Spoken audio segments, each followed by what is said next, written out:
This is ChestertonRadio.com. The Mutual Broadcasting System presents I Love a Mystery. Transcribed.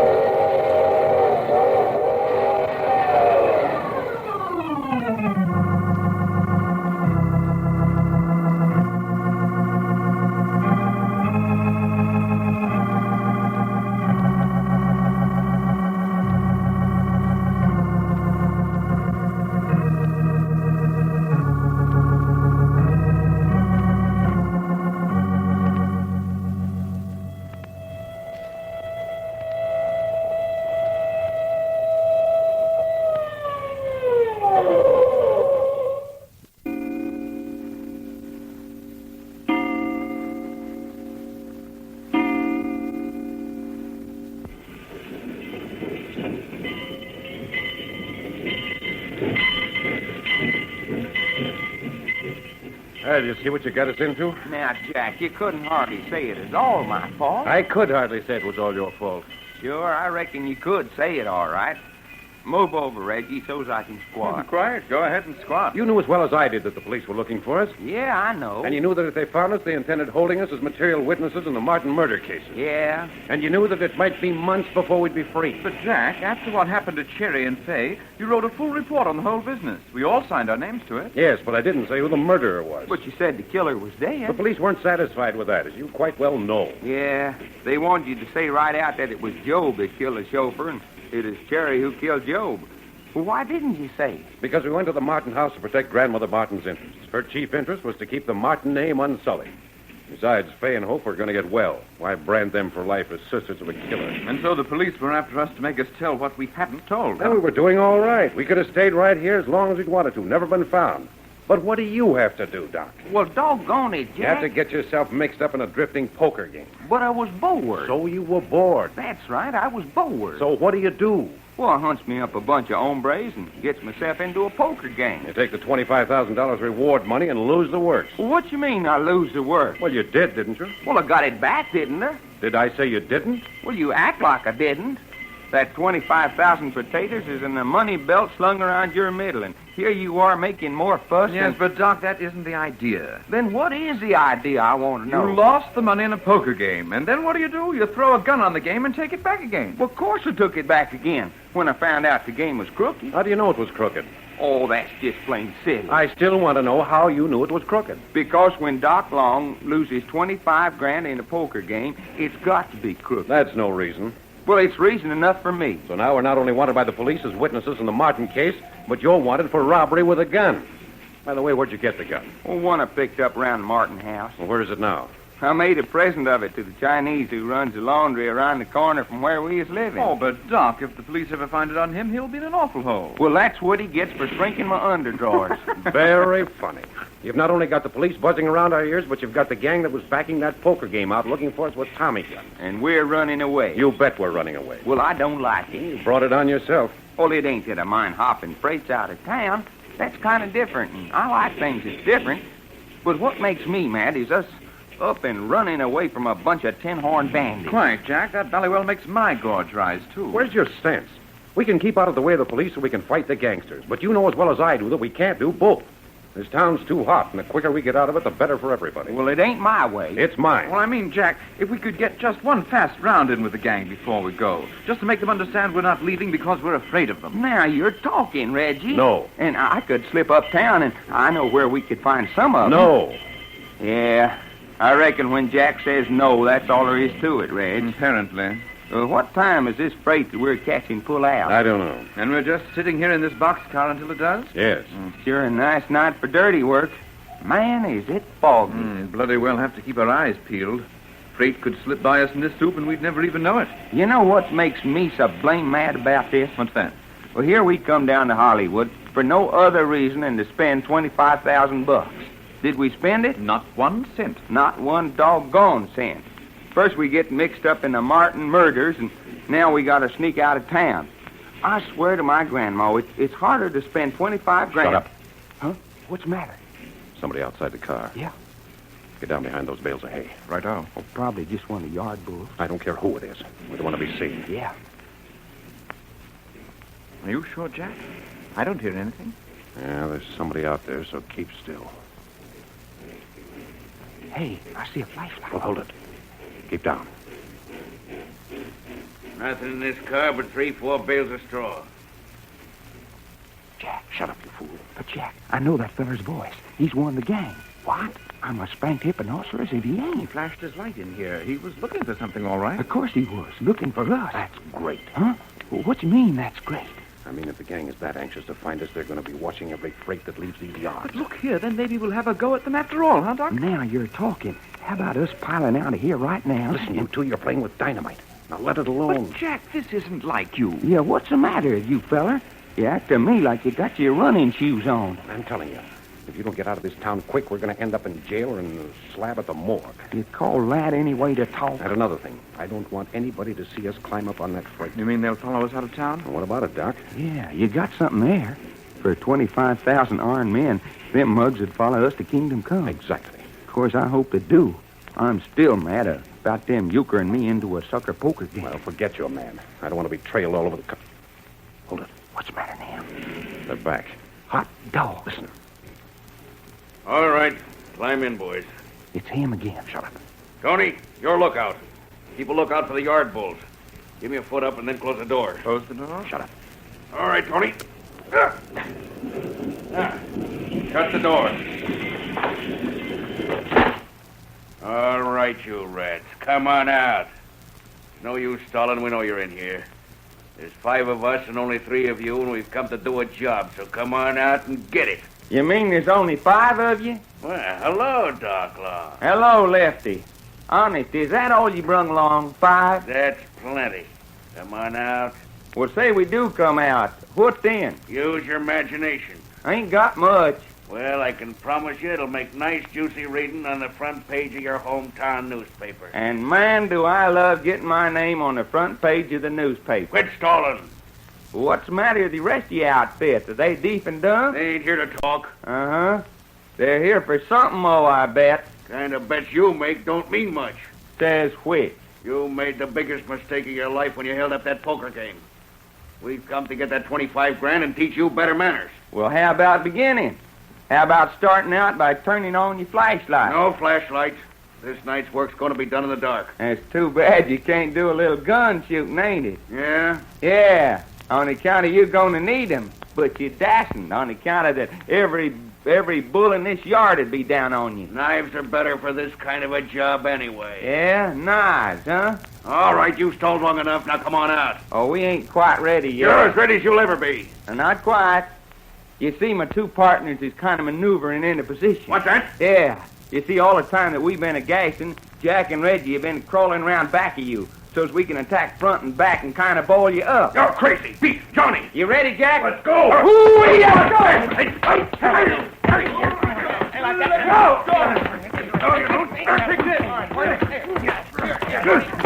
Reggie, you all right? I've got one more to polish off. There. Doggone, I don't know when I had so much fun. Anybody hurt? Never mind that. Count the bodies. See if we got them all. Oh, here, wait a minute, Jack. I got Lefty's flashlight. Here you are. 1, 2, 3, 4, 5. Yeah, that's all. And as nice a mess of busted noses as I ever about seen. What do we do now, Jack? We get that lookout bird outside the car. Well, that means we got to get this door open. Give me a hand, Reg. Christ. Just a minute. When you get the door open, let me do the talking. Okay, come on, Reggie. Open her up now.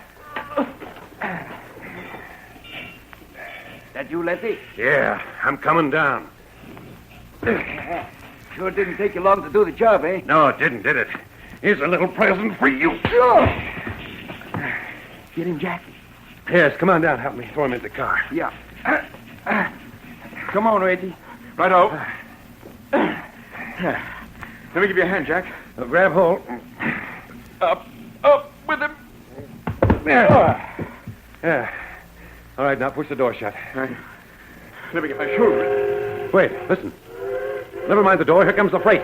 Come on, get over to the tracks. Hey, look out we don't get separated in the fall. There's the headlights. She's moving slow. I say this ought to do it. Yes, keep out of the headlights. We don't want the train crew to see us. Let the engine get by and then start looking for an open boxcar. Here she comes.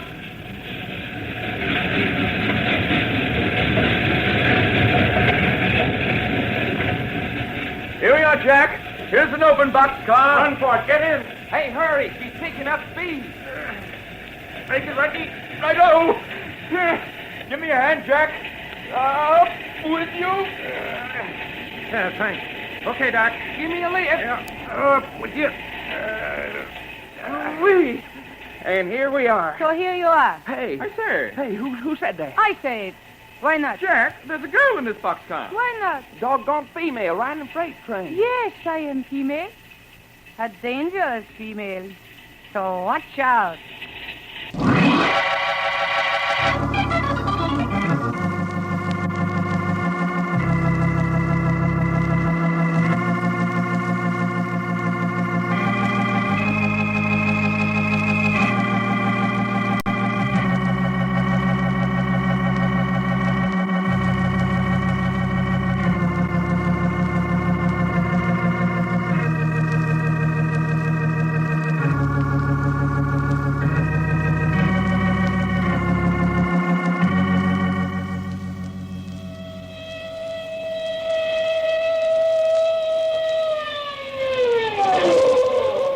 The further transcribed adventures of Jack, Doc, and Reggie will come to you tomorrow at this same hour.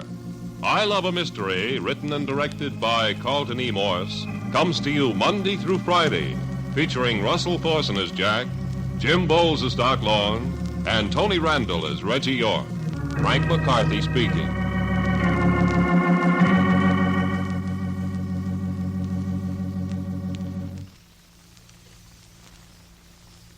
This program came from New York.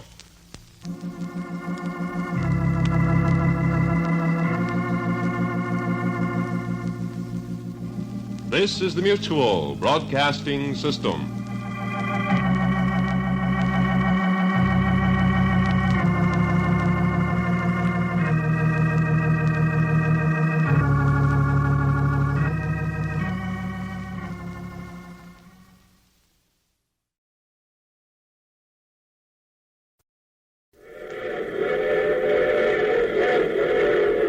The Mutual Broadcasting System presents I Love the Mystery.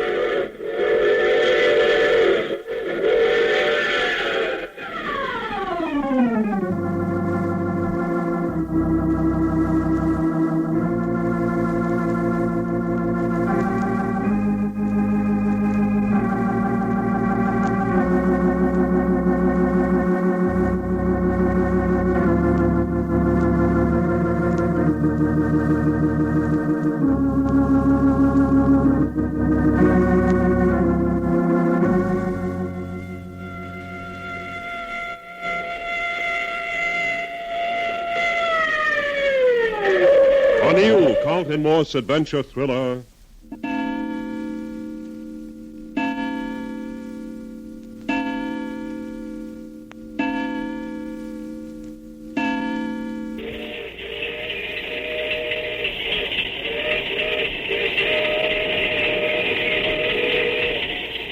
It is unfortunate you chose this boxcar, Why?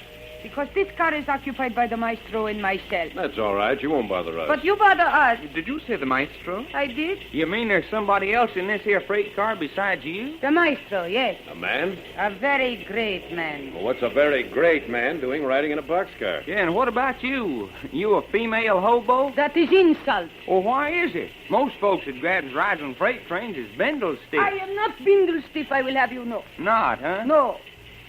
The maestro and I have temporary financial difficulties. Financial difficulties, huh? That is true. But see here, where is this maestro person? Right now he is asleep. So you're out of cash, so you and the maestro are trying to get somewhere by freight, is that it? Yes. Business is not good. Well, just what is your business? I am dancer. The maestro is great magician. Magician? You mean one of them fellers that pulls rabbits out of a hat? Oh, pull rabbit out of hat. Well, does he or don't he? The maestro don't pull rabbit out of hat. He is great man, I tell you. The maestro your husband? My husband. Yeah, you and him married? That is preposterous. Oh, it is? The maestro is not married to any woman.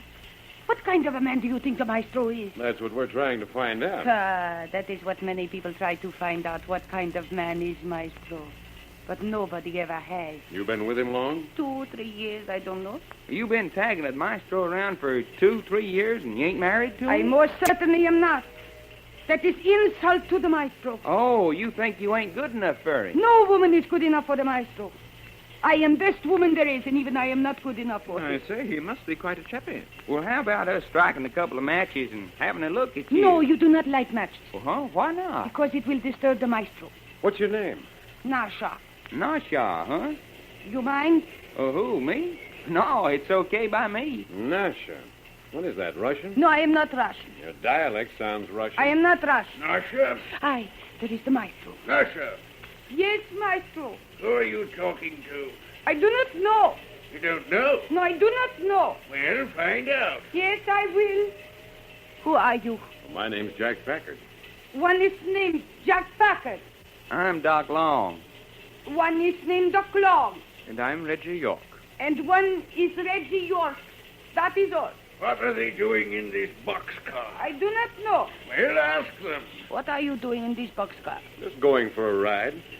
The one named Jack Packard say they are going for a ride. Tell them to get out. Hey, who does he think he is? He is the maestro. He say get out. Well, tell him to take a jump at himself. The one named Doc Long say go take a jump at yourself. What's that? He say go take a jump at yourself. Oh, he did it, eh? Yes, that's what he said. Apparently he doesn't know who I am. I guess he don't. Shall I stick a knife in him? Oh, look here. You do, and I'll whale the daylights out of you. Then what I do? You just shut up and let me go back to sleep. The maestro is great man. He needs his sleep. Hey, Maestro. Who said that? I did. Come on out, be sociable. Apparently you don't know who I am. Sure, you're the Maestro. Come on up the doorway. Very well, very well. Anything to make for peace and good feeling. Well, How do you do? Care to sit down on the door and dangle your feet? no, I would not care to dangle my feet. Nasha, Maestro? you bring that packing box. Yes, maestro. Nasha says there's 3 of you. That's right. Doc here, Hiya, maestro, old kid. Reggie, My pleasure, maestro. and myself. Tramps. Hey, fella. Do we sound like tramps? The packing box, maestro. Will you be comfortable? Certainly I will not be comfortable.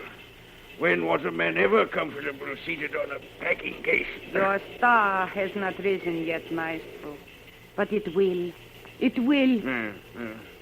These men say they're not tramps. They want to know if I am Bindlestiff. I am insult.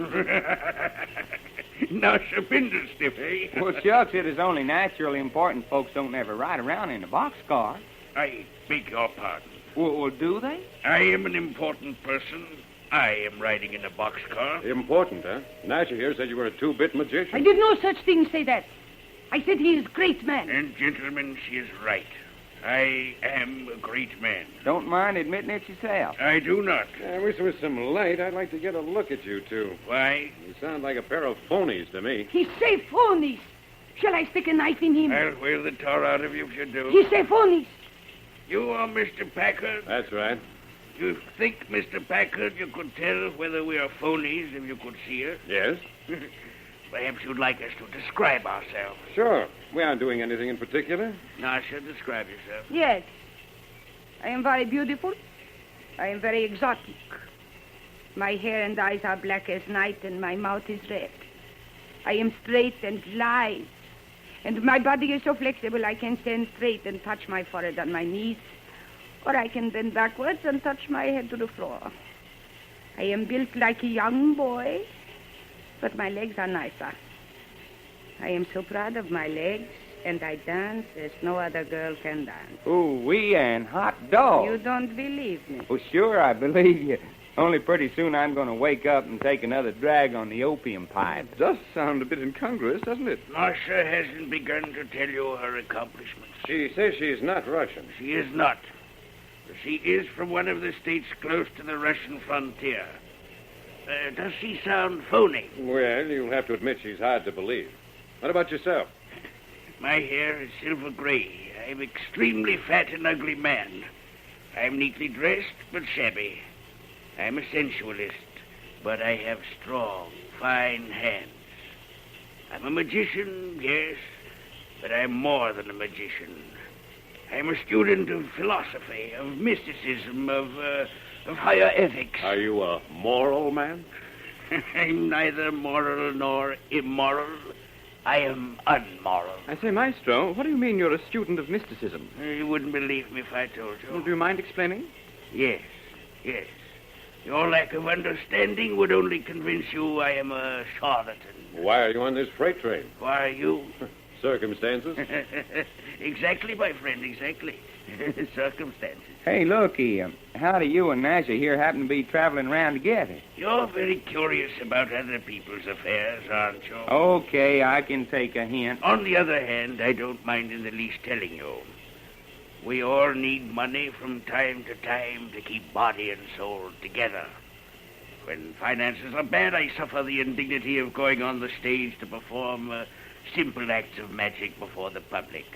Nasha is part of my paraphernalia. Oh, I get it. She's the girl that you saw in Half and the girl that escapes from locked trunks, things like that. And I dance. That is what I like to do best. Dance. In other words, you're a common garden variety of magician with a lot of highfalutin ideas. You're trying to insult me, Mr. Packard? Perhaps. Well, you won't succeed. When you talk in that manner, I consider you stupid.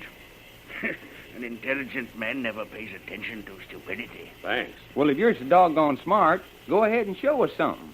Show you something? Sure, if you're such a high muck-a-muck in this here mysticism stuff, go ahead and show us something. That's a very dangerous thing to say, young man. Yeah? Why? Because I might do it. Well, go ahead. What's holding you back? Nasha, Yes, Maestro. remove that cloak. Yes, Maestro. Have you done so? Yes, Maestro. Then lie down at my feet. Yes, Maestro. There. You cannot see the girl, but she's lying curled up at my feet. Nasha, Yes, Maestro. you are thinking only what I am thinking. Yes, Maestro. You are going to let me put this rawhide leash about your neck. Yes. Yes. I stroke your hair. Stroke your hair. Now it is no longer human hair. It is the hair of an animal. The mane of a tigress. The mane of a tigress. You are going to be a tigress. When I say so, you are going to be a tigress. You are a tigress. Hey, Jack, it's snarling. Hey, look at its eyes. Look at its eyes. They're shining. Shining in the dark. That's enough. That's enough, Nasha. Nasha, you're a woman.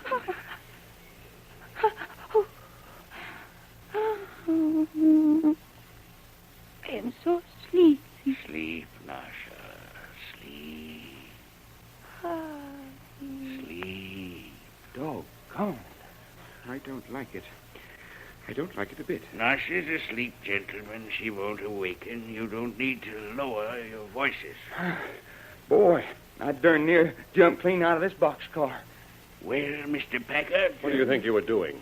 Just a very short visit into the realm of mysticism. A very short and unimportant visit. And you want us to believe you turned that girl into an animal? Why should you believe anything except what you heard and saw? It was too dark in here to see anything. But her eyes, Jack, I seen her eyes. They was blazing green and yellow in the dark. I saw that. And that horrible snarling. Yes, I heard the snarling. And you don't believe. No, I don't believe. You don't believe your eyes, you don't believe your ears. Would you believe your sense of touch? I might. We'll see. I clap my hands twice. Hey, what was that? A man has just been murdered. Murdered? Here in this boxcar? Nuts. Mr. Packard, reach over here at my feet where Nasha was lying. Well, sure. Why not? What's that? A man with a knife in his heart. You are touching the knife. Yes. A man with a knife in his heart. You believe? This isn't magic. It's murder.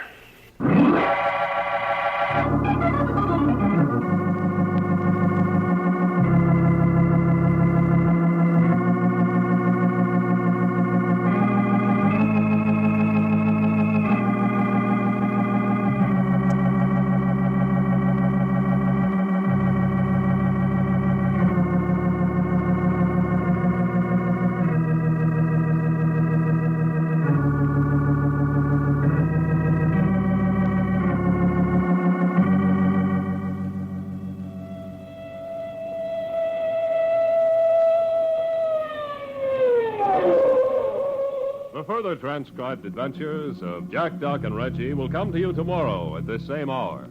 I Love a Mystery, written and directed by Carlton E. Morse, comes to you Monday through Friday, featuring Russell Thorson as Jack, Jim Bowles as Doc Long, and Tony Randall as Reggie York. Frank McCarthy speaking.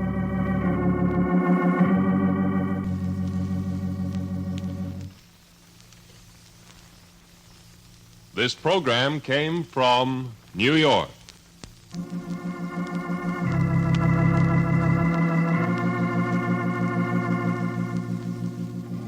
This is the Mutual Broadcasting System.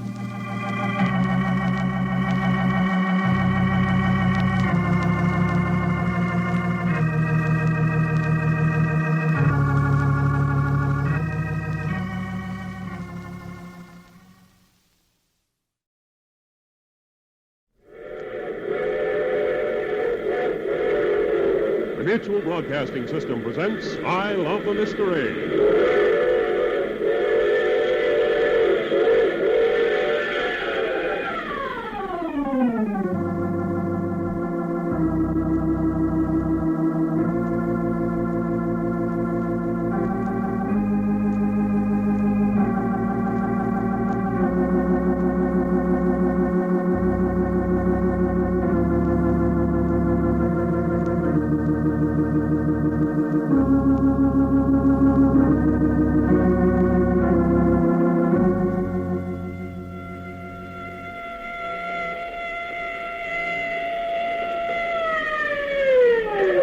A new Carlton Morse adventure thriller.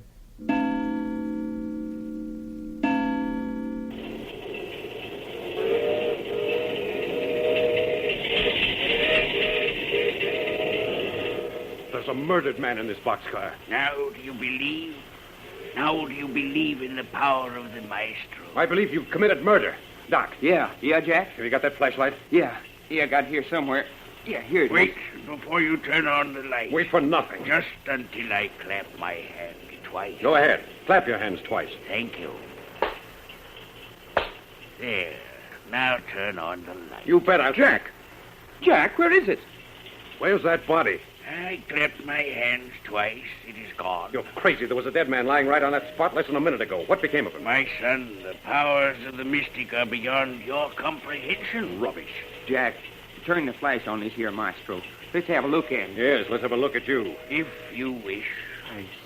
Hey, holy jumping catfish. Will you look at what we got? I told you I was fat and ugly. Well, I swear to my grandma you wasn't kidding. You're just about the fattest man I ever did see. I wouldn't doubt it. Fella, you're darn near as broad as you are long. So you're the maestro, huh? I am. What's your name? Maestro is sufficient. Reggie, Yes, sir. you stay right here with this man. Don't let him get up off that packing case. Right. Doc and I are going to search this boxcar. For the dead man. For the dead man. Murder amuses you? Look at your hands. What's that? I suggest you look at your hands. Well, You touched the knife that was in the man's heart. Are there any signs of blood on your fingers? no. Isn't that odd? A man stabbed in the heart bleeds profusely. That's true, Jack. There was a dead man in his car. Another simple excursion into the world of mysticism. Rubbish. Come on, Doc. We're going to look for that body. Well, there sure ain't much looking to be done in a boxcar. Empty boxcar's about the easiest thing I know to search. Here, wait. Huh? Well, hey, it's a little dancer Nasha. Now, hold your flash down close. Yes, I want to look at her. Was doggone. Just as pretty as she said she was. Sleeping like a baby. That's what I wanted to make sure of. Well, she is, ain't she? Yes, so no faking about that. Doggone, fella. Can you imagine a little honey like that traveling around the country with a big, fat, ugly buzzard like the maestro? Beauty and the Beast. And darn it, she ain't plumb crazy about it. Queer setup. Well, there's nothing down in this end of the car. If you mean corpses, they ain't. All right, let's try the other end. I don't really think we'll find nothing, no, do you? There was a dead body in here. Well, are you convinced? We aren't through yet. I heard you talking down there. You find the girl? Yeah, Nash is getting her beauty sleep. Well, when you search to your satisfaction, come back. I enjoy your company. Thanks. Come on, Doc. Sure is a good-natured old hipponocerous. Now, looky, Jack, you going to insist that there was a murdered man? Yes. Well, all right, then we got a right to say that Nash was turned into a tiger. Baloney. But tiger or dead man, one makes just as much sense as the other. That woman in the tiger gag was just a trick. Optical and oral illusion. It was dark. We didn't actually see the tiger. But we seen green eyes in the dark, and we heard it snarling. Illusion, I tell you. Well, all right, but then why ain't the dead man an illusion, too? Because I had hold of him. But in the dark. Maybe he had that fixed up some way. These magician guys are smarter than a whip. You see anything down here? Well, there ain't nothing down here, and I feel kind of silly even looking. Silly, huh? Yeah, I do. Him sitting there playing tricks on us and laughing at us, and all the time us taking it serious. All right, come on. Of course, I know you still ain't convinced. I know there was a dead man. Then where'd it go? Yes, Mr. Packard. Where did it go? All right. Well, how about the car door? No, I didn't move off this box. I was sitting here right in front of you all the time. I couldn't see you in the dark. But I was right in front of you, talking to you. No, if you have any idea that I threw a dead man out of that car door, you're quite mistaken. You maintain it was an illusion? I maintain I opened the door into the world of mysticism, just a crack. What you been doing while we were away, Reggie? Reggie, Hey, Reggie. Turn on the flashlight, Jack. don't be alarmed. Your friend has merely gone to sleep. Asleep? He must have been very tired. Reggie. Reggie, what's the matter with you? Let me alone, Jack. I'm tired. Yeah, Doc, get hold of him. Help me get him up on his feet. Yeah. Come on, Reg. Wake up. Come on, get up. Let me alone. You chappies, let me alone. That's it. Walk him around. Come on, Reggie. Snap out of it. That's it. Stretch and wake up. I say, what's going on? You all right? Naturally, I'm all right. What made you think otherwise? What made us think otherwise? Say, I just remembered. You remembered what? Nasha, that girl, she's been killed. Hey. But I saw it. I know it. I saw it. You saw Nasha She must killed? have been. She walked up to the door of the car and plunged out head first. She done what? I saw her. Now, look, Reggie, it's as black as the inside of your hat. How could you possibly have seen her jump out the door? I don't know, but I did. Doc, take this flashlight and go back to the end of the car and show Reggie she's back there asleep. Yeah, come on, fella. It was beastly all over before I could move. Well, I don't think you and I are going to get along. that's a pity. What did you do to Reggie? I'm afraid you have a suspicious mind. He didn't go to sleep of his own accord. He didn't. Nasha didn't jump out that door, and you know very well she didn't. I didn't say... Jack, she's not here. What's that? Jack, did you hear? Nash is gone. She's not here. Just as I said, Jack, I saw her float out of the door of the car. This is ridiculous. But it's the truth. Doc, go down and look at the other end of the car. Yeah, But, sure. Jack, I know what I'm talking You about. don't know what you're talking about. You've been asleep. Asleep? Yes, you have. When Doc and I came back from examining the car, you were lying on the floor asleep. You're sure? Certainly, I'm sure. Anything you think you saw, you dreamed. Well, I don't believe it. Nope, she ain't down here, Jack. You look good? Sure I did. She just plain ain't in this boxcar. Your friend, Mr. Long, is right, Mr. Packard. And I suppose you're going to say you saw her dive out the door, too. As a matter of fact, I did. To throw even more light on the subject, I caused her to do it. You made that girl jump out of this train going like we are? I did. But look here, that's murder. Oh, no. Well, I'd like to know why it isn't. The train going the way it is, well, she couldn't possibly have come through alive. Besides, this is mountain country. Ravines, precipices. The girl may have fallen 100 feet. You boys still don't believe, do you? Don't believe what? That I have the mystical power necessary to conduct acts which to you appear supernatural. Are you going to tell us now that we're witnessing another of your experiments in mysticism? Exactly. You say you caused her to leap out of the car. I suppose you can cause her to leap back in again. I didn't say that. Reggie, tell us exactly what you saw. You mean when Nasha... Yes. What did you see? Well, I saw her come from the end of the car where you saw her asleep. Don't you see how ridiculous that is? You can't even see your hand in front of you. Yeah, this was different. There was a faint glow about her. I don't know how to explain it. Like a firefly. Wearing Leon Knights, huh? No, I mean it. Luminous. Her body, her hair. She glided along till she got to the door. And she stood there for a moment, and then suddenly she just seemed to float off into the air. You actually saw her? I mean, after she left the car, you saw her out in the air? Yes, for a moment. I could see the wind blowing her luminous hair, and then all of a sudden she disappeared. But Reggie, what'd you stand there for? Why didn't you yell? I don't know. I began to feel heavy, sleepy. I say, that's what happened, Jack. The minute she floated out there, I went to sleep. That's great. But I couldn't help it. Jove, I never felt so sleepy. Did the maestro here touch you? No. No, I don't think so. No, I didn't touch him. Well, I don't know the answer, but I think the whole thing's a lot of silly hocus-pocus. But doggone it, Jack, the girl's gone. Yes, and so is the body of that dead man. I know they're gone. I also know there was a dead body here. And I know that if that girl jumped out the car door, she's dead. The ways of mysticism. I don't care anything about the ways of mysticism. You sit there like a big fat spider creating evil. I think you're a murderer, and I'm not so sure but what you're not a double murderer. I know. A man convinced against his will. Jack, look. Yeah. She's coming back. Floating in through the doorway, just the way she left. Nasha, do you hear me? She's just returned from another world. She must have time. Floating back to the end of the car. I want to talk to that girl. You will have the opportunity. Just give her a minute. You see? You see how luminous she is? How she glows? Hey, look, it went out. She don't shine no more. The power that surrounded her has left. The power surrounding her. I think she's ready to talk to you now. Nasha, come here. We'll see what she has to say. Nasha? I am here, Maestro. Nasha, where have you been? Away. Way away. It was cold there, very cold. Here, let me feel your hands. Yes, I am cold. Yeah, you're like ice. Yes, I am cold. How did you get so cold? In the faraway country. But I did not mind the cold then because everything was so beautiful. Mr. Packard doesn't believe you. Shall I stick a knife into him? No, Nasha. Here, let me look at you in the flashlight. So you can see how beautiful I am? Let me see your hands. They are beautiful too. Hello. What's this blood on your hands? Blood? And rust.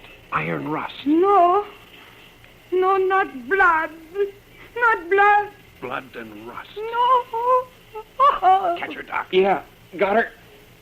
Put her down at my feet. I will heal her.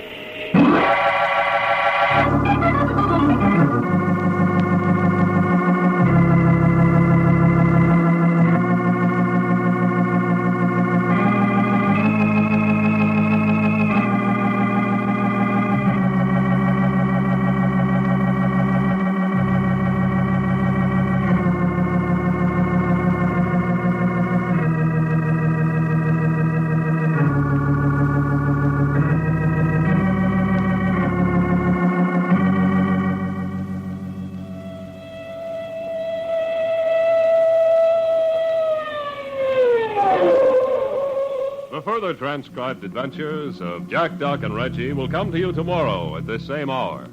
I Love a Mystery, written and directed by Carlton E. Morse, comes to you Monday through Friday, featuring Russell Thorson as Jack, Jim Bowles as Doc Long, and Tony Randall as Reggie York. Frank McCarthy speaking.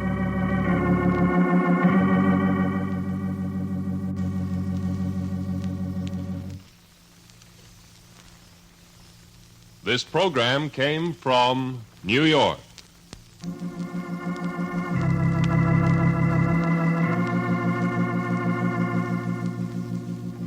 This is the Mutual Broadcasting System.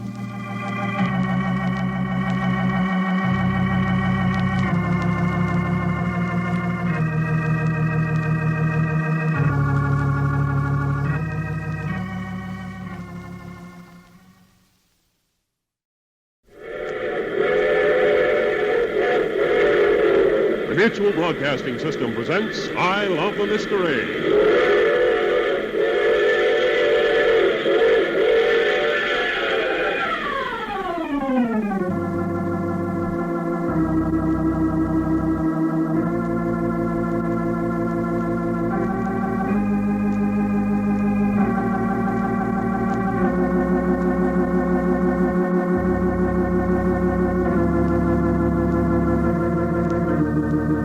A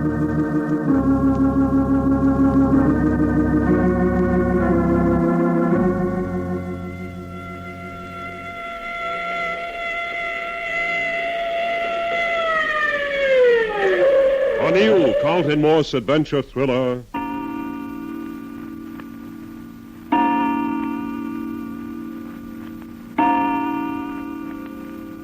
Hey, we ain't moving. Hey, Jack, Reggie, we ain't moving. Jack, do you hear me? Wake up. What's the matter, Doc? We ain't moving. This boxcars are standing still. Oh, have you looked out to see where we are? No, I just woke up. You wake, Reg? Yes, quite. Oh, seems queer after hearing the click of wheels for 36 hours, doesn't it? Let's slide open the door and see what's happened. Shall I go down to the other end of the car and wake up Nasher and the maestro? Let him alone. They'll probably wake up when we open the door. Makes enough noise. All right, grab hold, Reggie. Let's go. There she is. Hey, will you looky out here? Oh, I say. The desert. Sand and greasewood, as far as the feller can see. Dawn's just beginning to break. Probably be able to see the mountains when it gets lighter. Come on, let's get down. Come on, Reggie. Righto. Doggone if that ain't pretty, though. Purple light over the desert. Darned if I don't almost feel like I was back home in Texas. You gonna stand there in the car door? You're coming with us. Oh, sure I'm coming. There. Oh, where are we going? Oh, just look around. It don't look to me like there's nothing but sand and greasewood. This sighting indicates there's something more. Right. Railroad wouldn't shunt a car off here for no reason. Well, if either one of you can see signs of anything in any direction, I'll put in with you. There ain't even any roads leading anywhere. There probably is. We just haven't seen it yet. Well, don't look to me like there was. Oh, but there's got to be, Doc. Otherwise. Oh, look there. Huh? Where? There's a post with a sign on it. Oh, that don't mean nothing. Railroads have them all along their right-of-way every few miles. Well, let's have a look at it anyway. Oh, sure. Why not? Jove, that boxcar certainly looks lonely standing there by itself in this great expanse of nothingness. Sure does, all right. Well, here's a sign. Well, I'll be... Huh? Well, what's the matter? Read it. You can read, can't you? Say, bury your dead Arizona. Bury your dead Arizona? Hey, what does that mean? Apparently this is the town of Bury Your Dead. The name of a town? What else? Bury Your Dead, Arizona. A bit gruesome, what? Well, somebody's got a sense of humor, looks like to me. You think that's funny? Well, it does kind of tickle me somewhere. Can't just put my finger on it. I say, I just had a bad thought. You don't suppose the whole population of Bury Your Dead is under the sod, do you? I mean to say that would make accommodations for us who are alive a bit sketchy. Yeah, it would at that. No, I still maintain there's a living population around here somewhere. That boxcar was left here to be loaded. Well, I sure hope you're right, because I'm blamed anxious to start sleeping in the bed and eating my food off the table again. Oh, I agree with you there. My boxcar accommodations are bally meager. Are we going back to the boxcar? Might as well till it gets lighter. It'd be silly to get away from the railroad tracks until we know definitely where we're going. Are we going to tote the maestro and Nasher along with us when we do? That depends. It's queer about the maestro, isn't it? How do you mean? Well, after that first night in the car, he hasn't said a word about his bally mysticism. Yeah, all day yesterday, he acted as though he didn't even know we was in the car with him. Just sat on that packing box of his without hardly moving. With his eyes closed most of the time. And, man, is he fat. Well, I don't see how his legs hold him up. Didn't you notice his legs? Short, straight up and down like a couple of posts. Yeah, he's going to have one swell time if we have to do any walking across this sand. They say they're awake. Nasha's out of the car. Yeah, and the maestro's sitting in the doorway. Waiting for us to come and lift him down, probably. They seem to be watching us with a great deal of interest. Doggone, Jack. That Nasha gal's a honey. Honey expresses it perfectly. Huh? And don't think the maestro doesn't know you can catch a lot of flies with honey. Now, what you mean by that? Never mind. Let's see what they have to say. Honey catches a lot of flies. Well, morning, maestro. So you haven't deserted us after all. Deserted you? Was that what you thought? You make us pretty mad, I can tell you. Mad, huh? The maestro say that is gratitude for you. Gratitude? We're under no obligations to you. If there had been any object in our taking out across the desert, we'd have done so. You are obligated to me whether you realize it or not. In what way? I let you live. Hey, what you talking about, fella? I let you live. Bally unpleasant thought. Is it? Right. That our lives were in your hands. Nevertheless, they were. Still are, if you wish. Listen to him, will you? Why, feller, any one of us could tear you limb from limb if we was a mind to. I'm not in a mood to discuss the matter. I simply stated a fact. You don't want to make any further explanations? No. I do not like this place. Why we stop here? We stopped here because here is where the railroad company chose to leave our boxcar. And what is the name of this place? Bury Your Dead, Arizona. Will you say that again? Bury Your Dead, Arizona. You're not being facetious. All I know is what I read on the sign around the other side of the boxcar. But of course people bury their dead. Oh, I don't know. Sometimes people are a little careless. For instance, did the maestro bury the dead body that we had in the boxcar with us night before last? So, you're still worrying about that? No. Instead, he threw it out the door of the moving boxcar. But there was no dead body. I think there was. Then you are a fool. It was the maestro's Let magic. him alone, Nasha. If he will not believe, he will not believe. I've not seen around the other side of the boxcar. I assume there is a town. He assumes there is a town. There isn't? You bet there ain't. The other side of the tracks looks just like this side of the tracks, just as far as your eyes can see. Strange. However, there must be some kind of a settlement not too far off.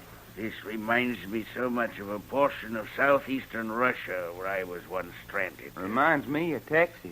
Same sandy wasteland, same purple dawns, same unhealthy silence. But there's nothing unhealthy about this. It's inspiring. It's beautiful. Yeah, what you mean unhealthy? Why, there ain't no place as healthy as the desert. Same unhealthy silence. I think I found the place at last. What are you talking about? And you say the name of the place is Bury Your Dead. Yes? You say there must be a settlement nearby. Help me down out of this boxcar. Roll over on your stomach and let yourself down. That is not dignified. And sit up there in the doors. No matter to us. It's only 2 or 3 feet. Jump. My weight is too great. I would break a leg. Then I reckon you'll have to roll over and slide down on your stomach like Jack done. You insult the maestro. Well, sure, why not? Shall I stick a knife into Let them? them alone. They're unbelievers, Nasha. Pigs. Infidels and pigs. Oh, what's going on here? Hey, Where did you come from? I've been standing here watching you, and I don't mind saying I don't like what I see. Well, we're mighty glad to see you. You are? Yes, we were beginning to think we were the only living beings on this desert. Well, you ain't. That's fine. Quite a heap of folks over at Bury Your Dead. Look here, then there is a town by that name? Didn't you just hear me say so? How many people live there? Well, there was 20 last night. This morning, there's only 19. hey, well, what happened to the 20th? Ate by the wolves. Wolves? Did I hear right? Did you say wolves? That's what I said. Say, you're about the fattest man that's ever been in these parts. Wolves. Closer and closer to my Russian experience. What'd you say? What makes you think it was wolves? 'Cause I know it was wolves? I don't believe it. Ain't no skin off my back. There have been any wolves in Arizona for 50 years. You can prove that? Well, no. Then don't talk so much. Now, can you prove that someone has been killed by wolves? That's right. How'd it happen? How would it happen? The wolves just pulled him down and went for him. I see.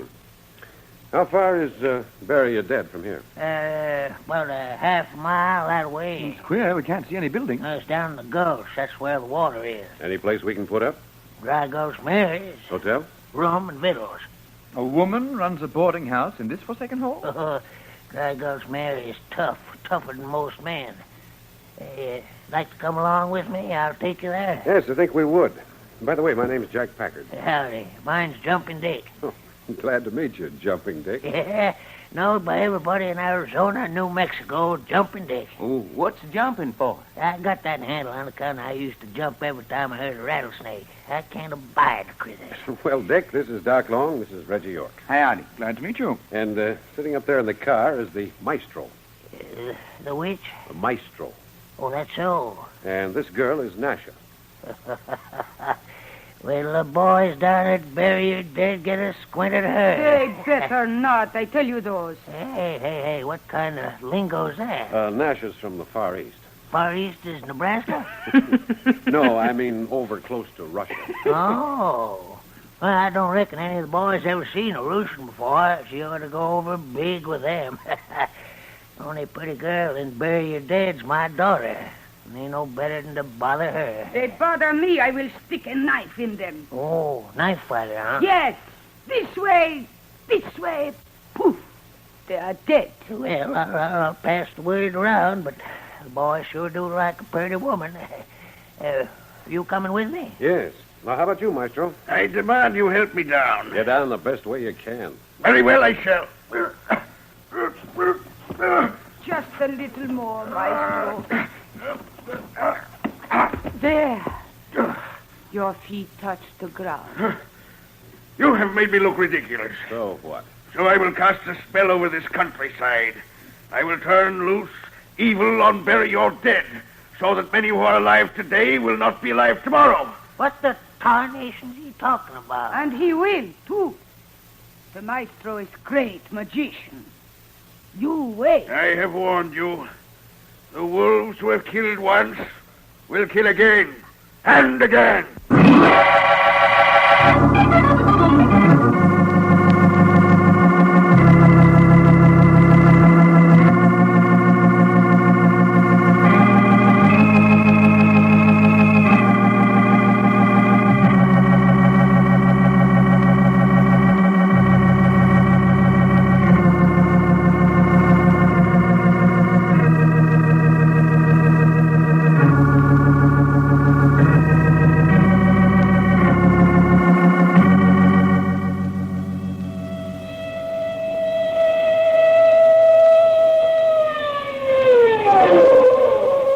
Further transcribed adventures of Jack, Doc, and Reggie will come to you tomorrow at this same hour. I Love a Mystery, written and directed by Carlton E. Morse, comes to you Monday through Friday, featuring Russell Thorson as Jack, Jim Bowles as Doc Long, and Tony Randall as Reggie York. Frank McCarthy speaking.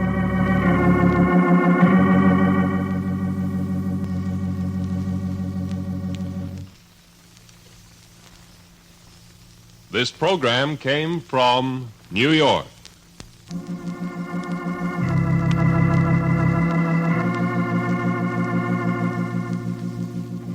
This is the Mutual Broadcasting System.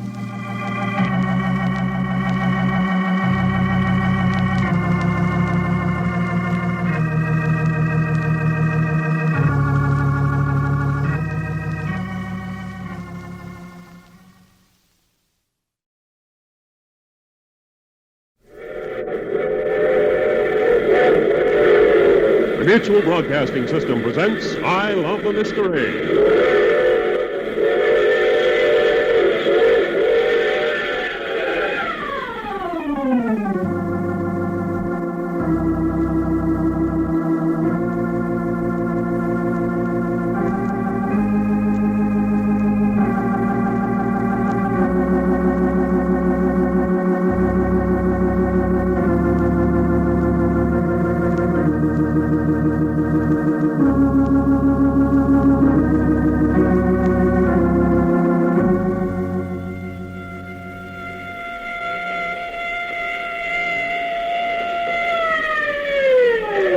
A new Carlton Morse adventure thriller,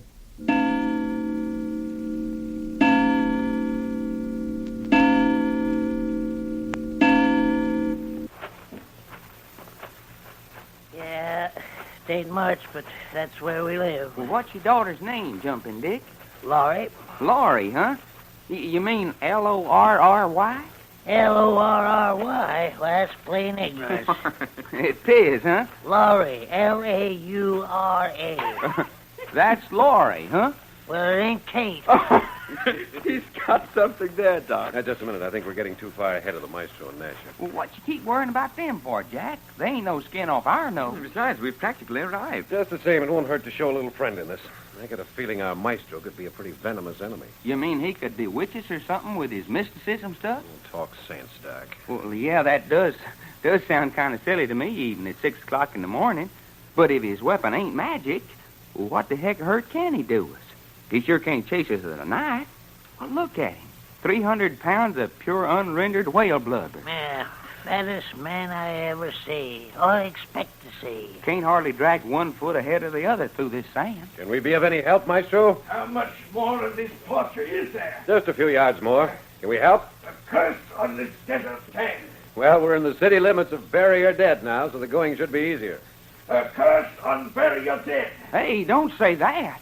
Well, the folks in Bury Your Dead is going to feed us and put us up. Go along with you. Stop annoying me with your silly prattle. Nosh and I will arrive in our own good time. How you doing, Nasha, honey? You do not say honey to me. Why not, Sugar? You do not say sugar to me either. Why not? Because maybe if you do, I speak nice. Now will you be good? Come on, let him alone. Yeah, they seem to like their own company better than ours. Well, looky, Jumping Dick. Tell us more about your little old daughter. Laurie? Yeah, that little old Laurie female gal. Well, ain't much to tell, except she's had a heap of book education, and she talks so dad-burned citified and purty, most folks won't have no truck with her. You mean your daughter was educated away from Bury Your Dead? Yeah, I reckon. But again, my will. Why, say, she's so darn stuck up, do you think she'll wear flower sack bloomers like the rest of the women in these parts? Oh, I say. No, sir, not Laurie. She's got to have store-bought clothes from top to bottom. You should be proud of your daughter, Dick. Well, of course I am. But she's about the most expensive female critter yet. Store-bought clothes underneath where you can't see 'em. Why, with ideas like that, she'll never get a husband. And shoes. You don't mean she insists on wearing shoes? Darned if she don't. Shoes and stockings both. Well, darned if I don't think you've got a pretty desperate case on your hands, Jumping Dick. Hey, you ain't in the mood to get married, are you? Oh! Hey, now, wait a minute. You ain't, huh? Well, at least not till I've kind of looked her over. I mean, say, if you look her over and like what you see, you'll take her off my hands. Look out, Doc. What you mean, take her off your hands? Oh, it's got to be legal. Legal, huh? Oh, darn right. I want a marriage ceremony which says right in the contract that once I'm shed of Laurie, I'm shed of her for life. Well, Jumping Dick, I don't reckon that I'm particularly interested. Oh, here, now, don't go and say that. That ain't fair to Laurie. It ain't? No, it ain't. How can you tell you don't want a girl before you've even seen her? Well, of course I can't. Of course you can. Well, now then, how about branching off up to my place, Not huh? a chance, Dick. We want to get to the boarding house and get some breakfast. Yeah, but you'll only be a minute. Just one quick look, so Texas here can make up his mind. You mean a young gal is up and around at 6 in the morning? No, she ain't up, but you could sort of peek in through the window. Look here. Oh, that's all right, because there ain't no glass in the window. Nope, that ain't my way, Dick. Oh, ain't, huh? Nope, I like my women on the hoof, especially when I'm trying to judge them for marrying. Well, I could have her up and dressed. Dick, what's that building down at the head of the drawer there? That's Dry Gulch Mary's boarding house. As I was saying, I could have her up out of bed with her hair combed in no time. Hey, Maestro! Stop yelling at me, will you? That unpainted building at the head of the drawer is the boarding house. Well, when you get there, tell them to reserve the best room in the place for me. And how do you like that? As I was saying, I can get Laurie up and dressed. Forget your daughter, will you? But this is the first chance to marry her off. You're barking up the wrong tree. What's that? Now, Doc is just kidding us. He doesn't want your daughter. Well, he just said himself he didn't know until he'd seen her. Doc, for the love of Mike, will you put Dick out of his misery? Well, I don't know, Jack. If Laura's as pretty as Jumping Dick says she You is. crazy fool. That's the way to talk, young fella. Look, you go on over to Dry Gulch Mary's and get your breakfast, and I'll run along home and yank Laurie out and have her over there for you to look at. Huh? Yeah, why don't you do that? Texas, you're the same as married right now. I'll be back quick and you can face snow. Doc, I'd like to break your neck. Oh, what the heck? It's all in fun. Well, you're getting yourself into this. Don't come around asking for help. Come on. So that's Mary's boarding house. It looks more like a cow barn. 5, 6, 7, 8 shacks. Well, it looks like this is all there is to bury your dead. Just them 8 shacks stuck around the slopes of this gulch. Well, Dick said there were only 19 citizens in the town. 20, until the wolves killed one last night. Well, that wolf business sounds mighty funny to me. Yeah, it does, don't it? Man, you sure know you're in the desert. Only 6 o'clock in the morning. Already, it's hot enough to fry eggs. Well, here we are. such as it is. Bit on the dilapidated side. Look at that porch. Looks like your foot would go through it if you stepped on it. Do we knock or just walk in? Well, let's try knocking. Come on up on the porch.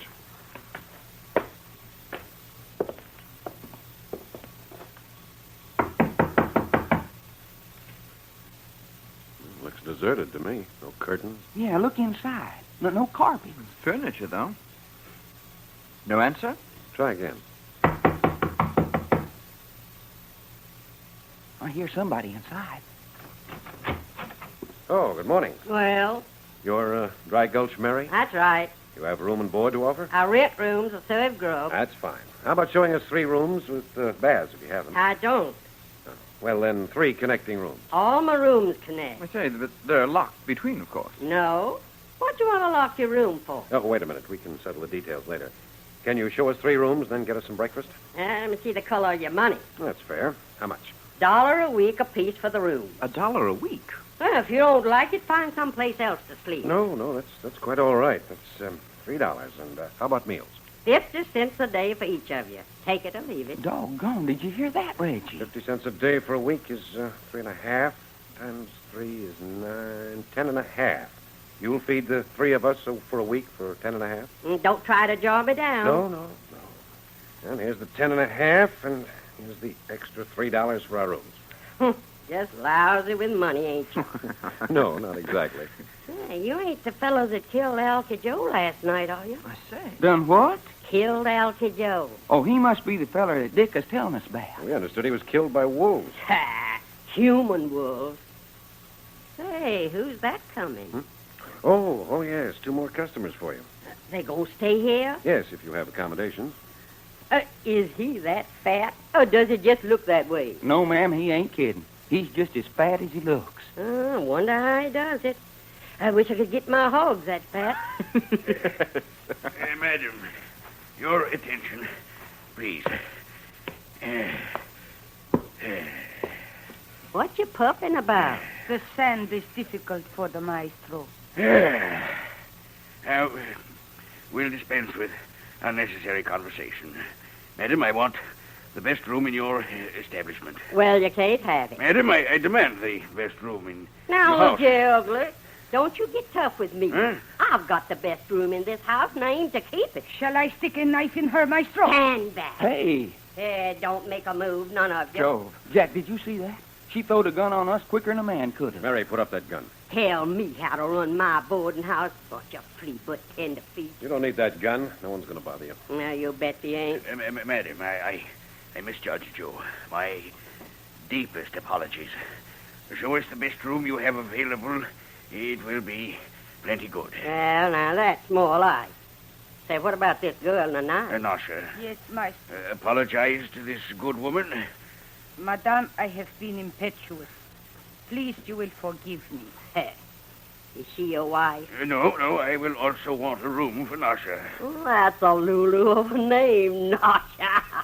You mind? It's all right by me, sister. Then quickly, a room, hot water, and then breakfast. Let's see the color of your money. Madam, you question our integrity? I want $1 apiece from you and the girls.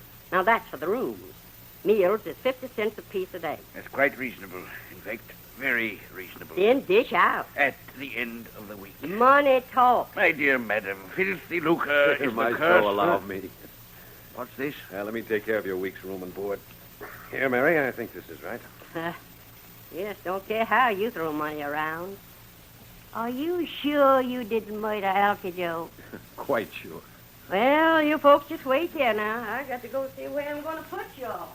A peculiar situation. Hey, looky, Maestro. Ain't you going to thank Jack for paying you a nicest way? No thanks is due. The honor of paying my way, as you so crudely put it, is sufficient reward. You think so, huh? You are privileged. Few can say they helped the maestro in an emergency. Well, of all the ornery... Hey, what about you, Nasha? Ain't you grateful? Why should I be grateful? It is you who should be grateful. Yeah? Grateful you have been allowed to live. Grateful we've been allowed to live? That is true. Have you forgot the wolves? Hey, what you talking about? Wait until tonight when the wolves come. Then you will see.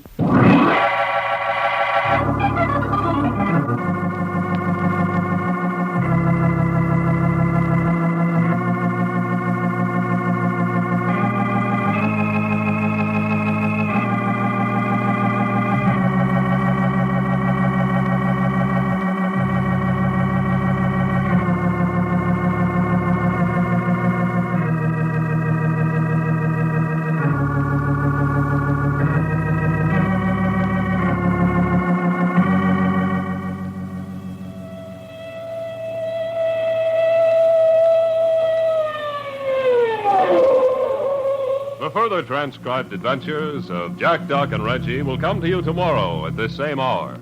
I Love a Mystery, written and directed by Carlton E. Morse, comes to you Monday through Friday, featuring Russell Thorson as Jack, Jim Bowles as Doc Long, and Tony Randall as Reggie York. Frank McCarthy speaking.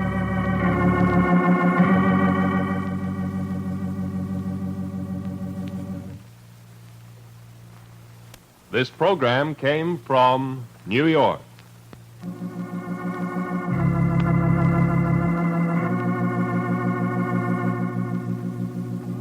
This is the Mutual Broadcasting System.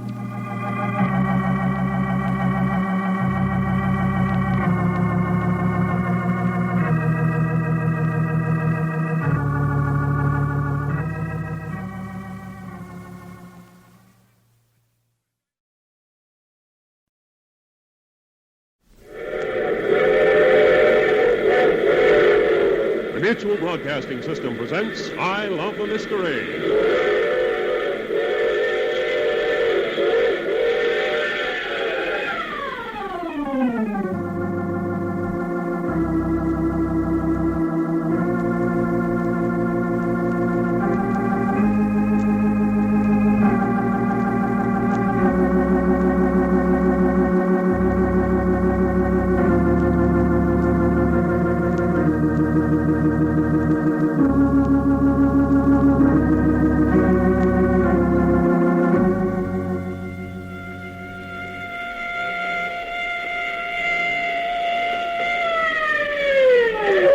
A new Carlton Morse adventure thriller,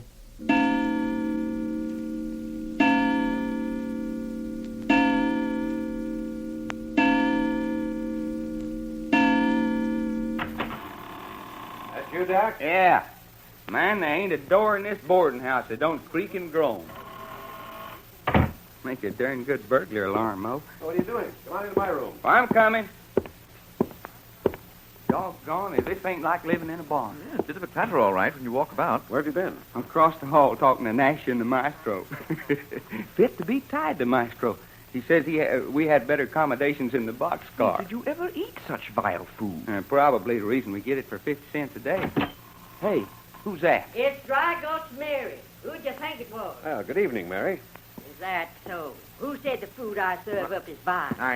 I'm afraid I did. Well, if you don't like it, you can get out. But how did you know I said it? I was listening. That's how I know. Hey, you admit you was listening at the keyhole? I was.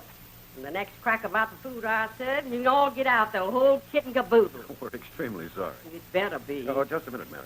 Are you always going to be listening at outdoors? When I'm a mind to. But isn't that considered bad taste? I got a right to know what's going on in my boarding house, and I'm standing on my right. Well, you just go right ahead and eavesdrop. Your heart can...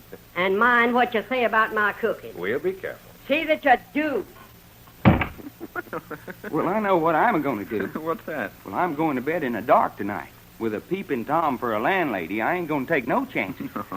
All right, remember after this. If you've got anything important to say it in a low voice. Well, I got something important to say. What's that? Jack, that there Nasher gal and the maestro is up to something.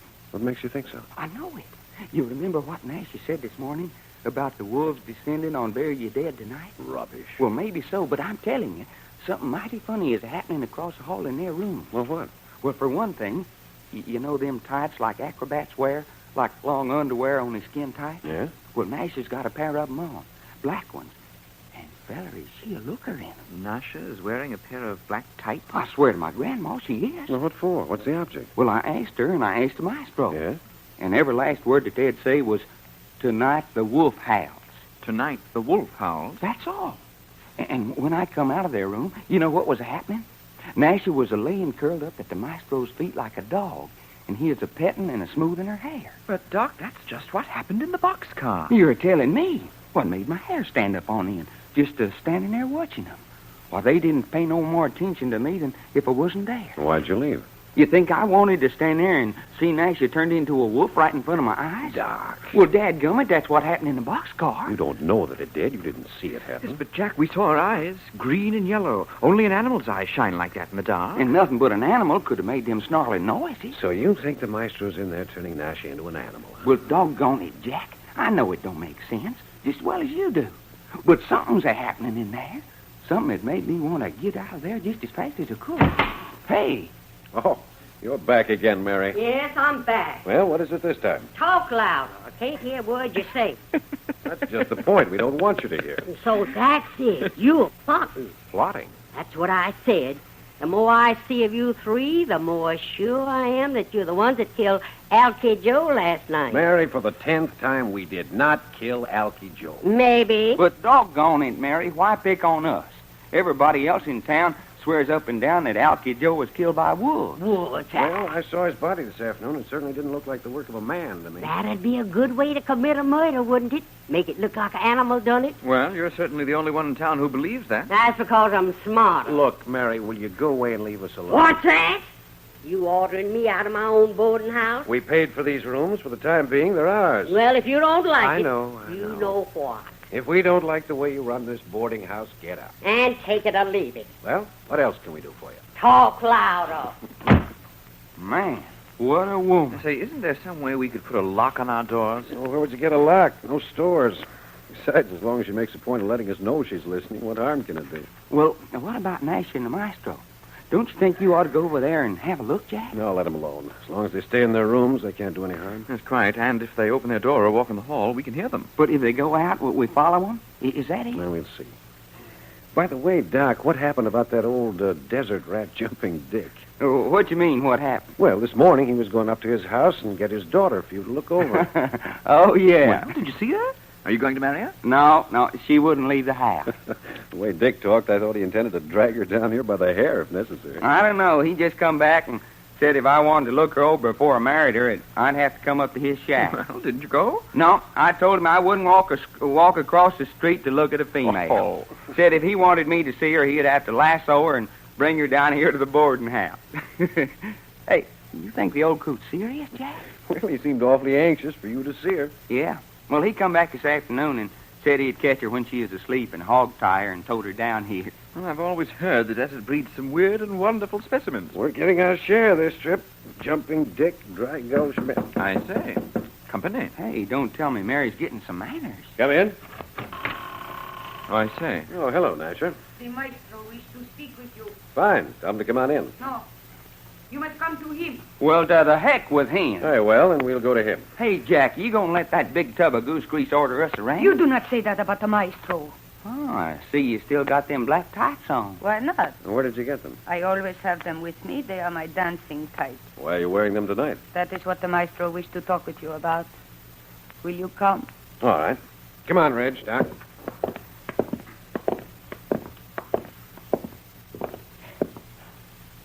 Right in here.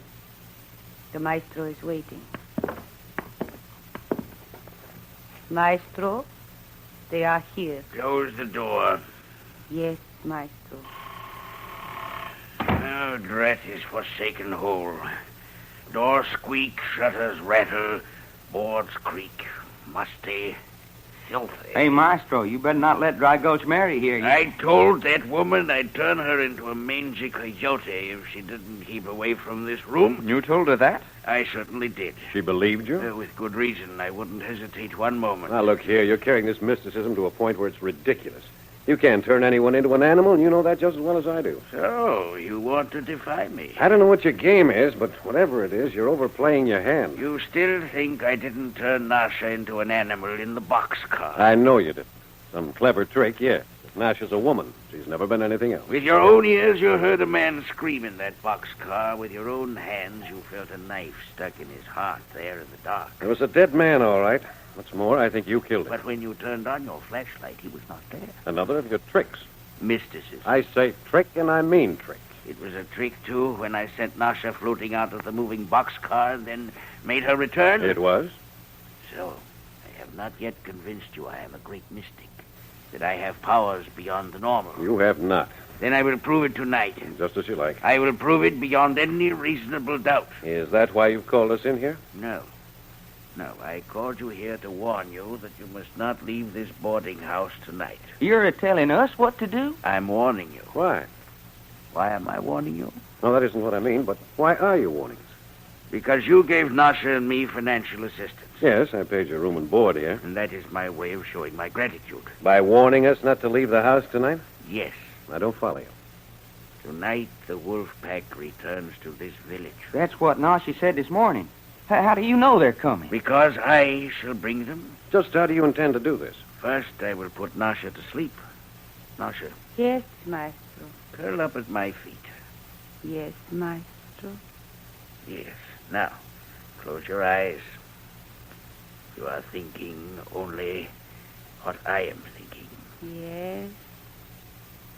Yes, You are sleepy. I am sleepy. Sleep, Nasha. Ooh. Sleep. She's sure enough asleep, Packard? Beyond awakening until I give the word. You think she is, Jack? Yes, that's simple hypnosis. Well, she's asleep. Now, how are you going to bring the wolves? I will turn Nasha into a wolf. You mean that? I will turn Nasha into a wolf. I will send her out to the pack, and she will bring them here. You mind if I yawn? I will turn Nasha into a wolf. Well, don't stand there saying it. Go ahead and do it. Turn out the lamp. No. Do it here in the light where we can see it. Metamorphosis must take place in the dark. Now turn out the light. Shall I, Jack? Yeah, go ahead. All right, Jack. Here goes the light. There. Man, is it dark in here. Well, the light's out. Do something. Nasha, I am smoothing your hair. It is the hair of a woman, but it is changing. It is changing to the hair of a wolf, the mane of a wolf. You are going to be a wolf. When I say the word, you are going to be a wolf. Nasha, you are a wolf. Those eyes, they're shining in the dark. Go, Nasha. Go join the pack. Jack, she went right out through the window. The wolf pack will bury your dead tonight.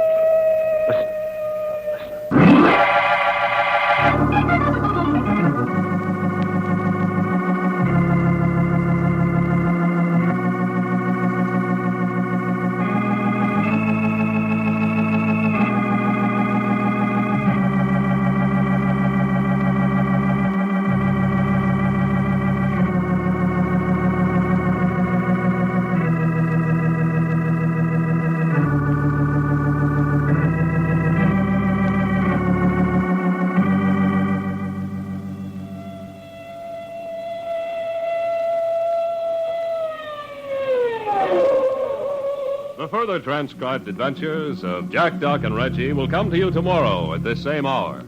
I Love a Mystery, written and directed by Carlton E. Morse, comes to you Monday through Friday, featuring Russell Thorson as Jack, Jim Bowles as Doc Long, and Tony Randall as Reggie York. Frank McCarthy speaking.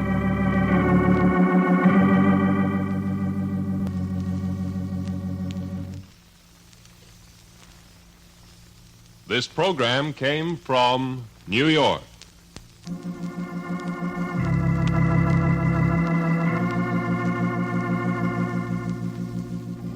This is the Mutual Broadcasting System.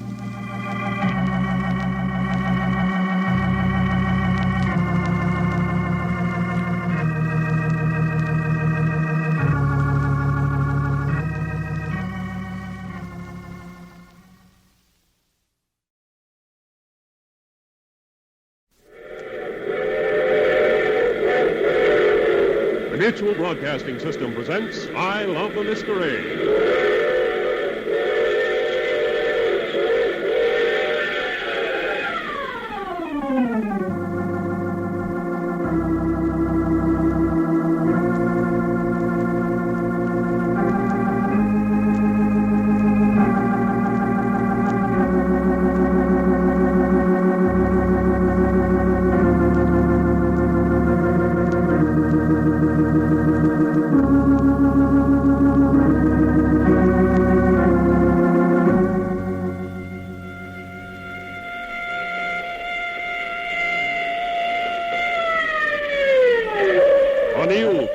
Morse adventure thriller,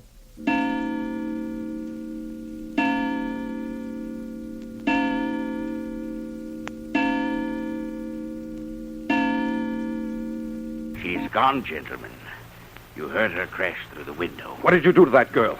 Answer me before I shake it out of you. What did you do to that girl? Don't touch me, Packard. Then answer me. I warn you. Don't lay a hand on me if you know what's good for you. Jack, if you want him manhandled... Yeah, give me and Reggie a chance at him. We'll tan that thick hide of his right there on his fat carcass. You heard that, Maestro, or whatever your name is? Gentlemen, you mustn't be so disturbed. Oh, we mustn't be so disturbed. huh? No. The three of you will be perfectly safe so long as you remain here in the boarding house. We're not interested in our own safety. We want to know what you did to that girl, Nasha, to make her dive through that window glass. Yeah, and lope off down the gulch, yelping at the moon. No, that's crazy, Doc. But we heard her howling her head off. That wasn't Nasha. That was a real wolf. Mr. Packard, that was Nasha. I say it wasn't. Very well, Mr. Packard. But, Jack, we saw the glittering eyes. We heard the snarling right in this room. In the dark, yes. Well, supposing it was dark. We seen and heard what we seen and heard. Of course, but get it through your head. You didn't see Nasha turned into a wolf. Well, I say we did. No, Doc, you only think you did. Everything indicates you did because the Maestro set the stage to make you think so. But you didn't actually see Nasha turned into a wolf. Well, that's true, Jack, of course. Yeah, you can't tell me any little old girl in her right mind's going to go jumping through a window. Right. I could just see her in the moonlight as she went through. Well, did it look like a girl or a wolf? Well, naturally, I could only see something shadowy, but it made a long, graceful dive. Yeah, like a wolf leaping through a window. Was it, Reggie? Why, yes, I suppose that's how it did look. I could see the lithe outline of a body. Well, that's about all I'm sure of. Naturally, you could see the lithe outline if you could see anything. Have you forgotten Nasha had on those black dancing tights? Gentlemen, you're making a fearful to-do about nothing. Oh, you think so, huh? Yes. I have sent Nasha out. She's obeying my will. When I am ready, she will return again. Listen. There. Does that sound like the voice of Nasha? It sure don't sound like nothing human to me. It is Nasha in the animal form I have given her, calling to others of her kind. Listen carefully. Are there not certain notes, certain tonal qualities that are familiar? Oh, look here You're now. crazier than a bedbug if you say that sounds like Nasha. Ah, but you don't know Nasha as I know her, naturally. Well, I know one thing. Yes? Yes. I know we're going out and find that girl. No, you must not. Mustn't, huh? I forbid you to leave this house tonight. Well, it just so happens you're not in any position to forbid us anything. And the quicker we get started, the better I'm going to like it. Quiet. Let's go, Jack. I warn you, death is out there in that moonlight. Then what's Nasha doing out there? Nasha is the instrument of death. Oh, come on. I've stood about all this nonsense I intend to. Huh? You going this way? Sure. Nasha went out the window, so why shouldn't we? I warn you, someone faces death in this place tonight. If you go out there, I will not be responsible. We'll take our own responsibility. You just sit there and worry about your troubles. You want, Doc? Yeah. Now look out for the glass around the edge of that window frame. Come on, Reggie. There.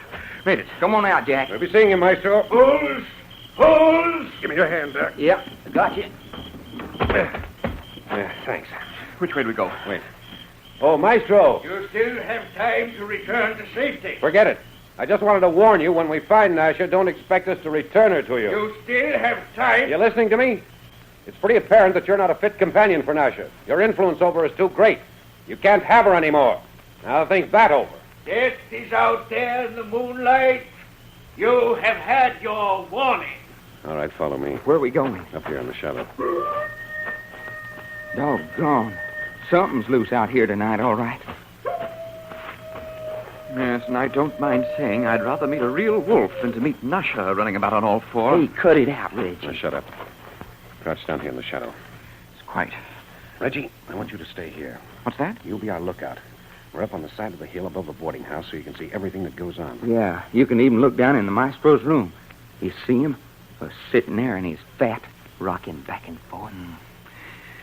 Ugly brute. I'll keep an eye on him. But watch the rest of the house, too. You can see anyone who leaves or enters as long as the moon stays this bright. But you mean you and Doc are going and leave me here alone? Can't you take it? Well, I bloody well don't like it.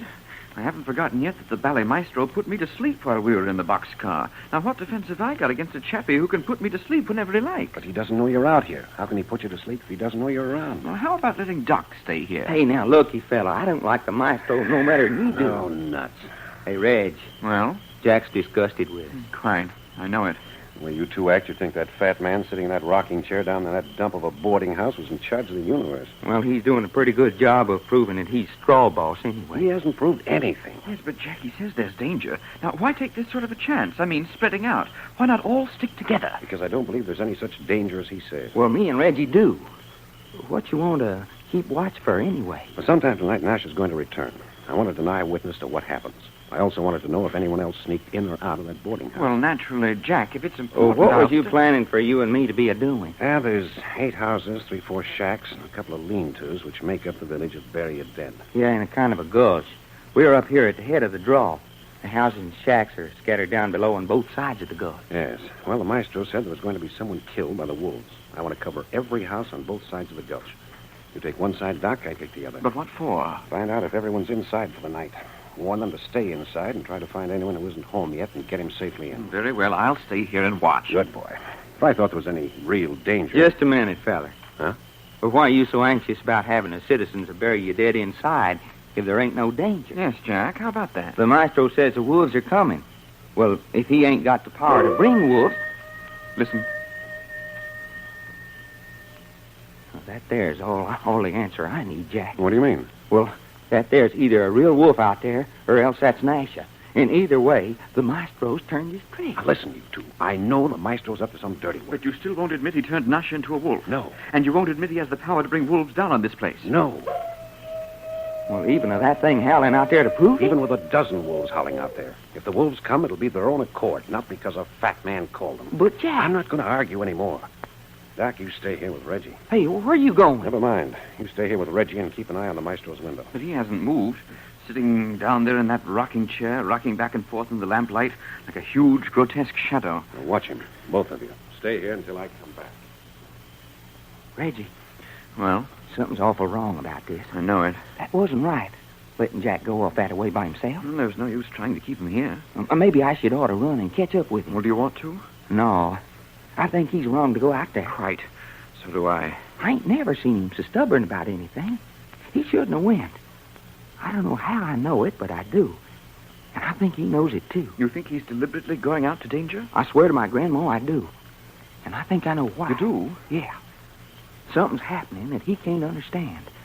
And Jack ain't a fella that'll take something that he can't figure out or laying down. You mean he doesn't believe in the maestro's magic, and he's either going to prove this is a fraud or die trying? Hey, look down in the maestro's room. Look at him. He picked up the lamp. He's coming to the window. Hey, what's that for? Look at the way he's waving that arm around there. It's some kind of a ritual. Ritual? Quite. He's making signs.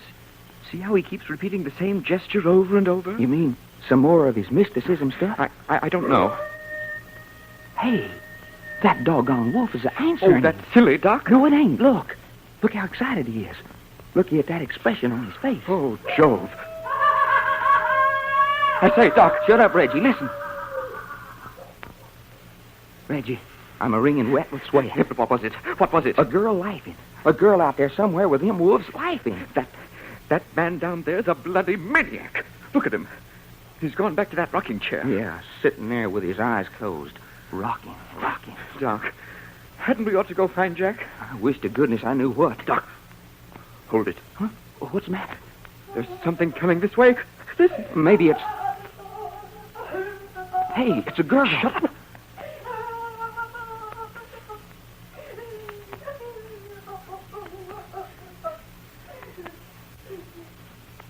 Reggie, what'd you hang on to me for? Valley, idiot, haven't you got any sense? But that girl needed help. Did you see any girl? Well, not in the dark, naturally. It's moonlight.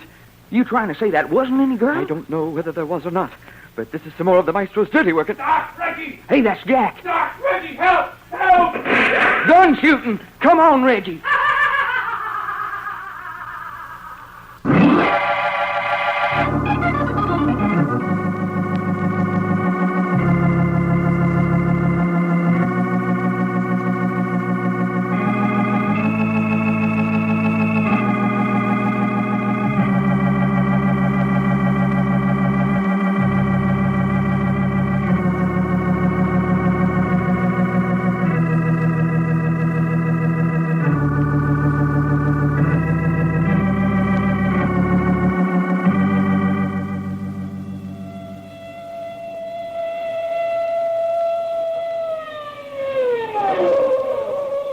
further transcribed adventures of Jack, Doc, and Reggie will come to you tomorrow at this same hour. I Love a Mystery, written and directed by Carlton E. Morse, comes to you Monday through Friday, featuring Russell Thorson as Jack, Jim Bowles as Doc Long, and Tony Randall as Reggie York. Frank McCarthy speaking.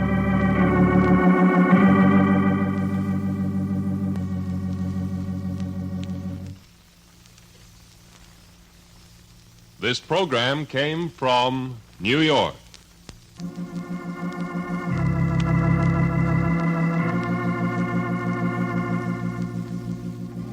This is the Mutual Broadcasting System.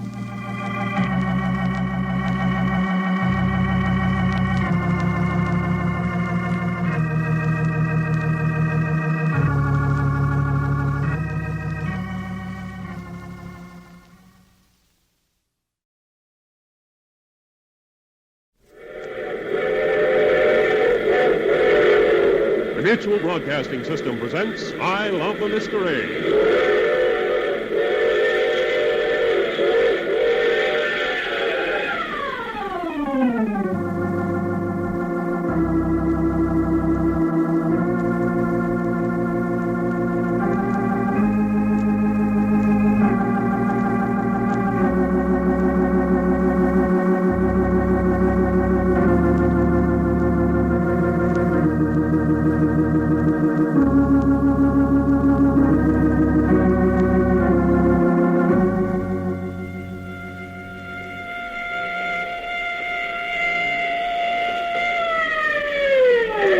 A new Carlton Morse adventure thriller,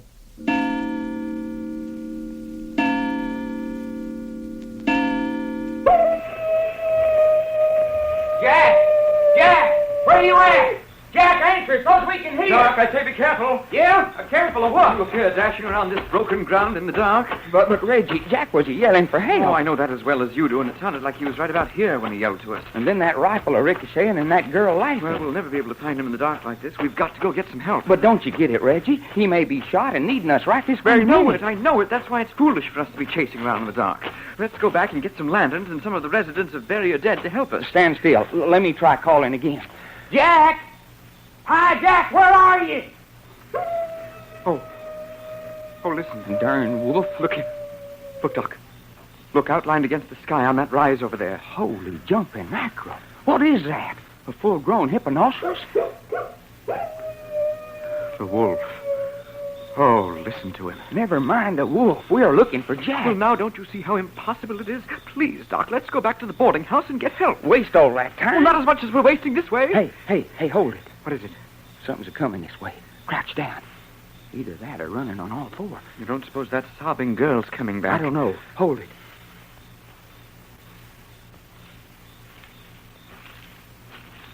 Something's a-coming through the greasewood, all right.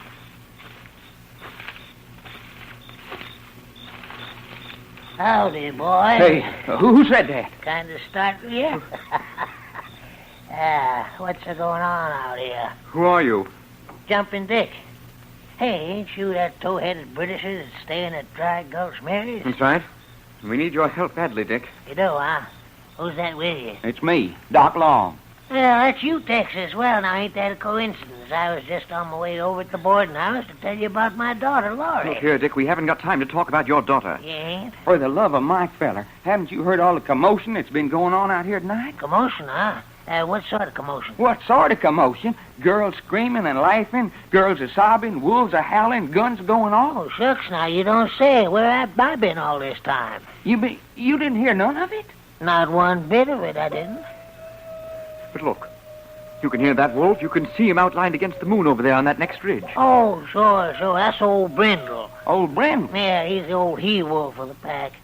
He's been sitting over on that ridge howling at night for, I don't know how many years. Well, ain't he one of the wolves that pulled down and tore up Alky Joe? Now, don't reckon. Oh, but look here, there's something more important than wolves. Something's happened to Jack. You talking about your friend Packard? Yes, we're out looking for him. What makes you think something's happened to him? Well, there ain't no thinking about it. We know it. We heard him yell for help, and then we heard a rifle shot and a girl laughing. Well, we ain't been able to find hide nor hair of him since. How long ago did all this happen? Oh, 10, 15 minutes ago. Well, then I reckon your friend's all safe and sound. You seen him? Not 5 minutes ago. Are you certain? Sure shooting. But where? Where is he now? Over in the boarding house, talking to that there maestro fella and the Russian girl. Talking to the maestro and Nasha. Well, at least he was 5 minutes ago. Well, darn his hide anyway. Come on, Reggie. What's he think he's pulling on us, running around in the desert yelling for help, and then when we start scouring for him, he sneaks back to the boarding house? What kind of a way is that to act? And Nasha, apparently she's back. Back? Where's she been? Well, the maestro turned her into a... Oh, yeah, okay. Huh? Now, what kind of talk's that? The maestro turned her from a girl into... Well, what's that supposed to mean? That don't make sense. Not quite. Doc hardly ever does. Well, looky here, Jumping Dick. You sure Jack's all right? Well, all I know is what I seen. I looked in the window over yonder, and there was his sidekick Packard, the fat man, and the Russian girl. Are you aiming on going back to the boarding house and joining them? Yeah, I want to find out what sort of a circus Jack's putting on. I'm telling you, he's all right. Now then, I want you to listen to me for a minute. Well, go ahead, but keep walking. Yeah. Well, now, look at Texas. You're still in a marrying mood, ain't you? Oh, look here. You're still wanting to take Laurie off my hands, all legal and proper, ain't you? Hey, I never said that I'd marry your female daughter. Now, wait a minute, son. Wait a minute. Don't go throwing careless words around like that. Looky, Jumping Dick, things has been a-happening bury you dead tonight. It's had me sweating 1 minute and give me cold chills the next. I ain't in no mood for a girl courting tonight. Oh, so you aim to go back on your sworn word, huh? I didn't give no sworn words. You blame well know. Hey, and what about you? You were supposed to bring that Laura daughter of yours around to the boarding house 7 o'clock this morning for me to look over. Yeah, but it's just like I said. 7 o'clock this morning you were supposed to bring her. And did you? No. Here it is, 10 o'clock at night. You ain't even brought her yet. Well, now, that's what I want to explain to you. I don't want no explanations. You ain't kept your word, so I ain't obliged to keep mine. Now, look here, Texas. I got a good excuse, and I aim to tell it to you. Well, hurry up. On account of here we are at the boarding house, and we got to go in. First place, the reason I didn't bring Laurie over at 7 o'clock this morning, she wouldn't come. Wouldn't come? Ain't that what I'm telling you? And you let her get away with it? Now, wait till I explain. What kind of a man are you, Jumping Dick? Let a little old female daughter telling you what to do? Well, Dad busted, I'm trying to tell you, she got the draw on me. What's that? I'm telling you the gospel truth. She beat me to the draw. Dick, are you trying to say your own daughter pulled a gun on you? And what's more than that, she'd have punctured me like a sieve if I'd have made one false move. Well, Jumping Dick, that sure does explain why you couldn't get Laurie down here at 7 this morning. No, but things is different now. I got the upper hand now. I got her right where I want her. Yeah? Where did you want her? I got her locked in the cellar. Now, if you was to come along with me, we could all go up to my place and hog tie her and stop all this nonsense. Why do you want to tie her up? Well, that's the only way you're going to get her to stand still long enough to get a good look at her. Father, is that you? Hold it, Jumping Jeepers. Hey, who's that? That's my daughter, Laurie. Father, what are you doing here? It's time you were in bed. Yes, Laurie. Who are these men? Well, this here's Reggie York. Yeah? And I reckon I'm Doc Long, the fella your papa wants you to marry. What did you say? Hey, you don't know about it? Father, what have you been saying to these men? Nothing, Laurie, nothing. These fellas is crazy. Oh, but I thought you were locked in the cellar. The cellar? What cellar? Well, at your cabin, naturally. Our cabin doesn't have a cellar. Come along, Father. Good evening, gentlemen. Well, I'll be a double-jointed toad frog. Did you see her face in the moonlight, Reggie? Did you see it? Most beautiful. I say, she was real, wasn't she? Say, Reggie, you suppose we've been taken for a ride? Now, don't include me. I wasn't supposed to marry that girl. Well, danged if I don't believe every word that old coot's been a-saying to me was just plain lying. It's hard to imagine a girl like that drawing a gun on her father. Matter of fact, I got the impression he was ballet frightened of her. Man, what a voice. Cool, soft, low. Reggie, if I ever go to heaven, that's just exactly the way I want to hear them female angels talk. Amazing, isn't it? for a village of 19 citizens, Berrio de Arizona certainly is loaded with mystery. Ain't it the truth? Well, shall we go in and tackle Jack? Hey, I just thought of something. Yeah? If Jumping Dick was lying about his daughter, maybe he was lying about Jack. You mean Jack may not be in with the maestro? Well, come on, let's find out. Down the hall. Here, Doc, you're passing the door. If Jack's been laying out on the desert...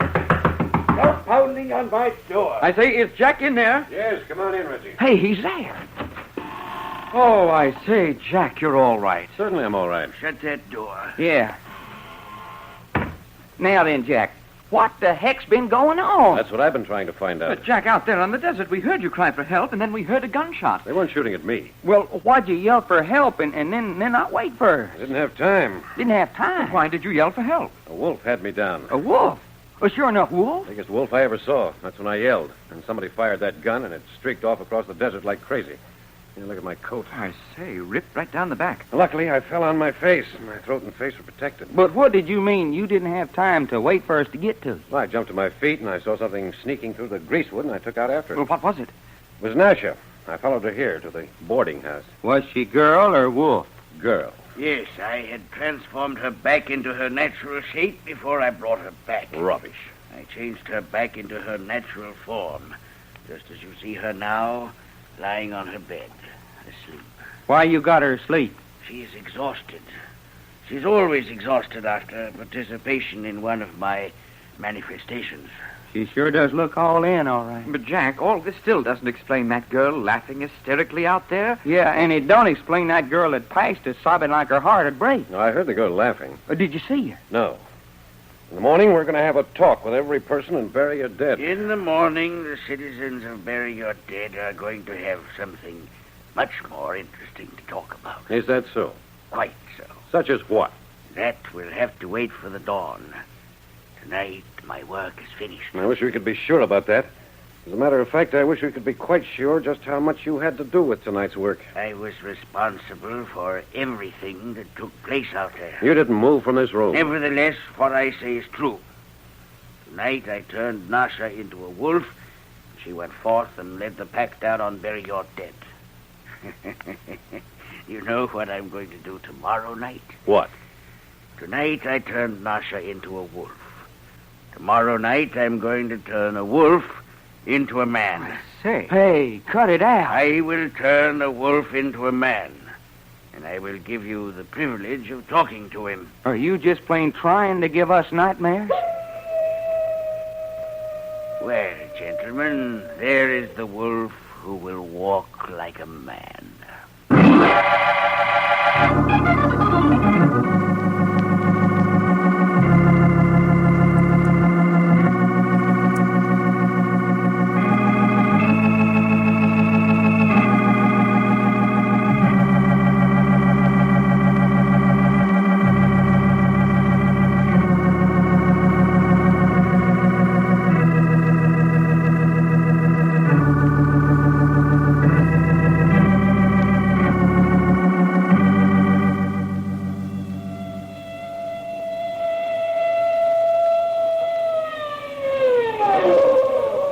The further transcribed adventures of Jack, Doc, and Reggie will come to you tomorrow at this same hour.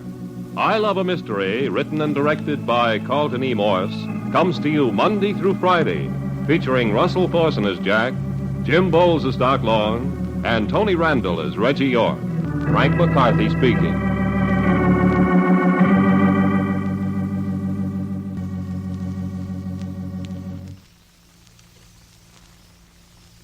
This program came from New York.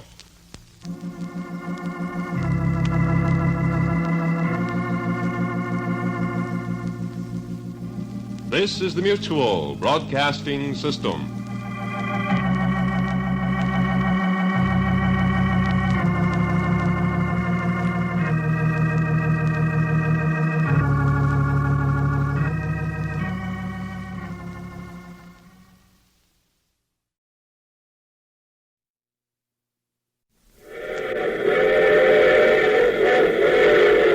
The Mutual Broadcasting System presents I Love the Mystery.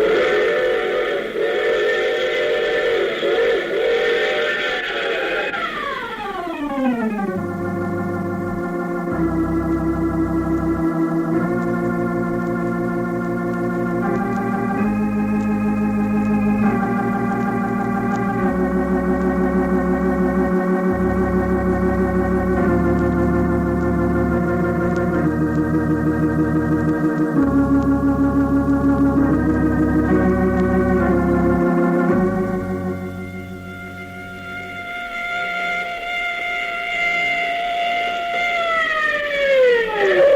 new Carlton Morse adventure thriller,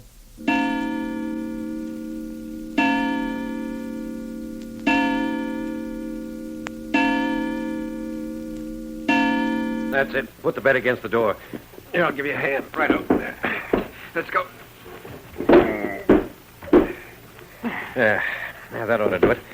You got both windows covered with blankets, Doc? Yeah. Nobody ain't gonna peek in this room. Good.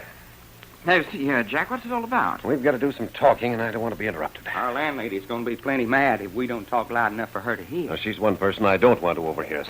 Come on, sit down. I'm going to keep my voice guarded. Right. Okay. Shoot, fella. All right. Now, 2 men have been killed and buried or dead since we arrived. By wolves. By the maestro. Hey. Say, can you prove that? No, but I believe enough that I'm going to try to prove it. And I believe that's the 3rd murder he's committed since we made his acquaintance. You're talking about the body you touched in the dark boxcar. Yes. Now, Jack. I don't want to argue, Doc. I just want to outline a theory. I think there was a body in the car, and that somehow, after he let me touch it, he threw it out of the moving car. Now, that's one murder. The second was the night our boxcar was shunted onto a siding. That same night, Alky Joe was killed here and buried dead. But, Jack, none of us knew about that killing until Jumpin' Dick come along and told us about it. Don't you remember? You and Reggie and I didn't know about it. We don't know what the maestro knew. But we all woke up together. The first thing we knew, the car had been dropped off on the siding. That's the first we 3 knew. We don't know how long the maestro had known it. May have been there for hours. Yeah. Yeah, he could have done it, I reckon. But why? All I'm trying to do now is show that he was in a position to do all 3 murders. Then the 3rd murder last night. Yeah, Chinese Tom. This morning, the body was found outside his cabin, slashed and torn by fangs and claws. Beastly. And there's something interesting about both these men killed here. How you mean? Alky Joe is a very old, defenseless, decrepit man. So is Chinese Tom. Old, frail, easy prey. They say that's true, isn't it? But, well, what's that mean? I don't know for sure, yet. I'm just stating facts. Yes, but, Jack, how can you possibly link the maestro with Chinese Tom's death? He was in his room here in the boarding house all the time. He was under our eye almost constantly. But Nasha wasn't. Yeah, Nasha wasn't.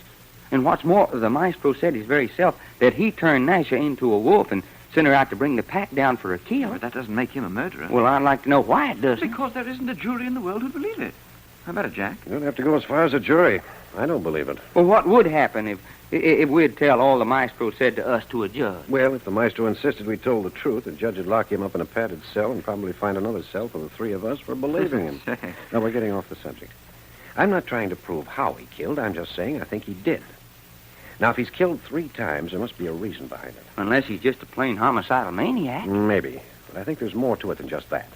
I think there's some kind of a plan behind all this.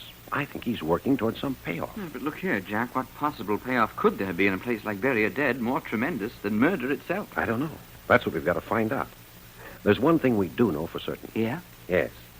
That what he wants has nothing to do with Bury or Dead itself. Well, how do we know that? Because our coming here was accidental. He couldn't have known our boxcar was going to be left in this forsaken Arizona desert hole any more than we did. Therefore, what he wants to accomplish, he would have wanted to accomplish just as much if the boxcar had stopped in Texas or Timbuktu. Well, then, as I see it, what he wants concerns either the girl, Nasha, or us 3. I mean, we're the only elements that arrived in Bury or Dead at the same time he did. Mm-hmm. That's good reasoning, Reggie. Except I don't see how it could be any of us 3. After all, we just happened to get on the same freight car with him and Nasha. Our meeting was as much as accident as our stopover in this place. Well, then it looks like all this business has got something to do with Nasha. Yeah, it looks like it. And there's another thing. That girl's completely in his power. So completely, I doubt if she has much will of her own. Well, she seems to like it. Hey, wait a minute. You don't suppose she's a filthy rich heiress or something, do you? I say. Yeah, money to burn, and he's getting her in his power so as he can get it for himself. That couldn't be it. Well, why not? Well, first place, she doesn't show much breeding or background. Besides that, she really is an acrobatic dancer. Just watch her throw herself around sometime. That shows training from childhood. And finally, she told us herself that she'd been with his magician act for 2 or 3 years. Yeah, that don't tie up, does it? Jack, you still don't think the maestro is a great magician, do you? Well, I've changed my mind. I think he's a very great magician. Hey, you do? Now, don't get me wrong. I still think this mysticism gag's baloney. But his art of deception, his ability to take advantage of the average person's gullibility is tremendous. That's what I mean by great. Yes, quite. So we know definitely this much. He's got a hidden plan. What he's trying to accomplish has nothing to do with Bury or Dead.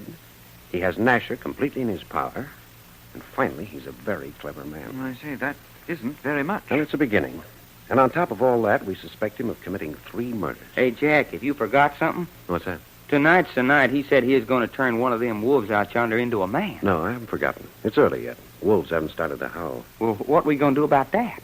You suppose there's going to be another killing tonight? I doubt it. The remaining residents in Bury are dead or frightened. They're staying indoors tonight with loaded guns. Any wolves or pseudo-wolves prowling around tonight are liable to get a dose of lead. Well, what about us? Are we just going to ignore the maestro's big moment? Hey, let's don't do that. If he's going to turn a wolf into a man, I'd kind of like to be in on it. Don't worry, we will.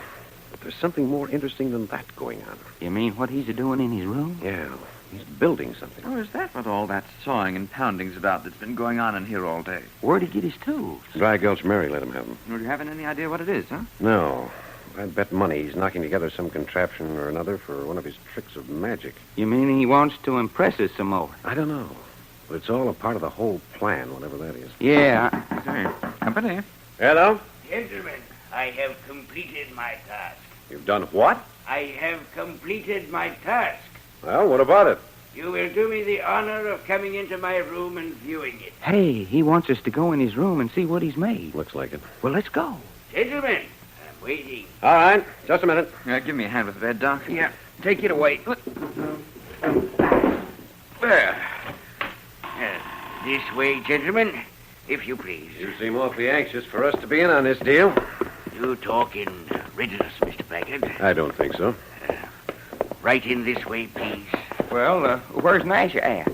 I have sent Nasha out into the night on a mission. That's so? Is that what you've been working on there under that blanket? That is it. I have invited you in here for the unveiling. Well, pull off the blanket and let's have a look. Now, those are my intentions. You're ready? Yeah, go on, pull her off. Yes. There you are. I say, What in the deuce? but I don't get it. What's it supposed to be? What does it look like? Looks like a big pine board box. But that's just what it is, Doc. A homemade coffin. A coffin. Exactly, gentlemen. A rough but sturdy casket. Ooh-wee. Well, what you aim to do with that? That will hold a body for burial tomorrow. Whose body? That's a strange question, Mr. Packard. Who's dead? You mean you spent all day building a coffin for Chinese Tom? And why not? I am the cause of his being dead. You just out and out admit that? Certainly. I told you the wolves would come. I told you they would kill. And because you caused his death, you've gone to the trouble of making him a casket? Could I do any less? Well, if this ain't the craziest one yet. That's a very decent job, don't you think? Yeah, you're certainly all right with a hammer and saw. I think this Chinese Tom person should rest more easily. If it hadn't been for me, poor fellow would have been thrown into a hole, covered up, just as Alky Joe was. Yes, he has a great deal to thank me for. Yeah, such as being dead. But we must all die, some today, some tomorrow. I say, are you saying someone is going to die tonight? No, not tonight. I have more important things to do. More important than killing folks, huh? Yes, tonight is my great experiment. Tonight I turn the big wolf into a man. That'll be good, if you do it. Oh, I'll do it. When? I have sent Nasha out to bring him here. Bring the wolf here. They should be here soon. Now, looky, Maestro, if you're kidding... When they come, the wolf will be striding beside Nasha on his 2 hind feet. He will have the form of a human being. Yeah, that's great talk. You still don't believe? No. You? Well, all I got to say is, whether you're telling the truth or not, you're one hombre that ought to be locked up. I'm sick of your shallow mind. Wait. Hold on. Huh? What's the matter? Window's open. Something outside. It will be Nasha and the wolf. Jack, look at that. There in the moonlight. Hey, it's a man. He's carrying Nasha in his arms. Look at his face. It's covered with long hair. Stand back, please. Something's happened to Nasha. His face is covered with long hair. Coming right up to the window. Please stand back. Here, I will take the girl. Poor little Nasha. Poor child. Just standing there. Did you ever see a face like that? Eyes dead, mouth hanging open, covered with hair. It does kind of look like a wolf, don't it? Gentlemen, Nasha is dead. Dead? Nasha's dead? Dead. Here, let me see that girl. She's dead, I see. We'll see about that. You're a medical man? I know enough. Dead. She's cold. She's like ice. Dead. No pulse. I fear our experiment tonight has been too much for Nasha. Wolf, go back to your kite. Aren't we going to... Wait a minute. I want to see that man. I have sent him back to the pack. Well, I'm going out that window after him. I'm not through with him yet. Jack, come back here. Stay here. Don't leave that man for a second. Stay there. Dead. Nasha, dead. And you did it. You did it just as much as if you'd plunged a knife in her heart. Coffin. So I made the coffin for you after all. I wish Jack hadn't gone out there. A big coffin. But it will give you room to sleep more comfortably.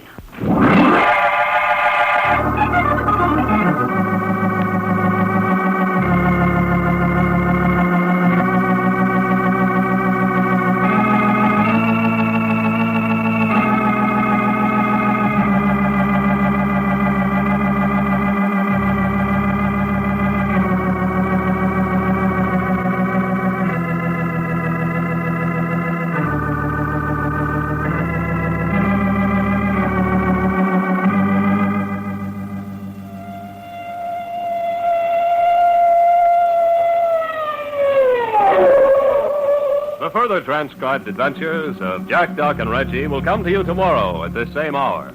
I Love a Mystery, written and directed by Carlton E. Morse, comes to you Monday through Friday, featuring Russell Thorson as Jack, Jim Bowles as Doc Long, and Tony Randall as Reggie York. Frank McCarthy speaking.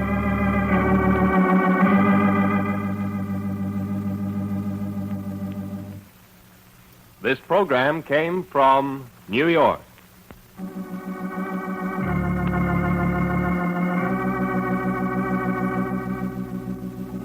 This is the Mutual Broadcasting System.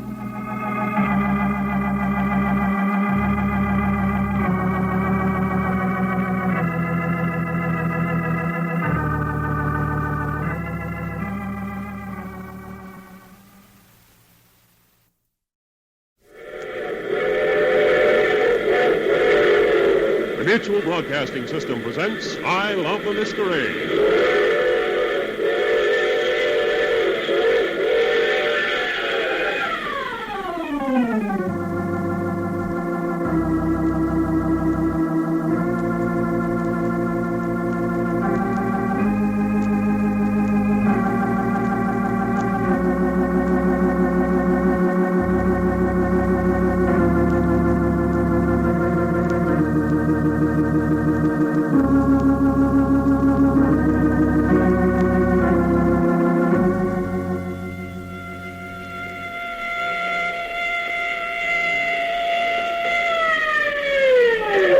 A new Carlton Morse adventure thriller,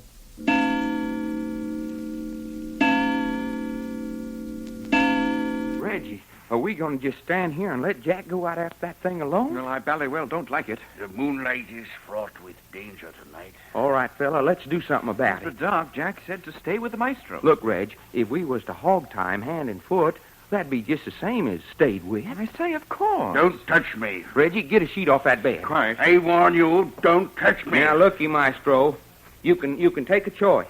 You going to sit down in that chair and let us tie you up, or you want I should lay you out like a carcass? You dare touch the maestro. You bet I dare. Now, which is it going to be? And talk fast. Insult on insult. Tear up that sheet, Reggie. Righto. Now, I ain't fooling. You want I should bop you? Oh, very well. If you think you're accomplishing anything, tie me up. Now you're talking. Sit down. The ways of fools are beyond comprehension. Give me some of them pieces. You tie up his feet. Quiet. Now put your feet together, maestro. Death out there in the moonlight, and you fumble with ropes. There. Now put your other wrist over this here arm of the chair. And that takes care of his feet. Go over and spread that other sheet over Nash. You poor little thing. Dead because of this fat creature. There. Now, I reckon that'll hold you. Fool. Maybe.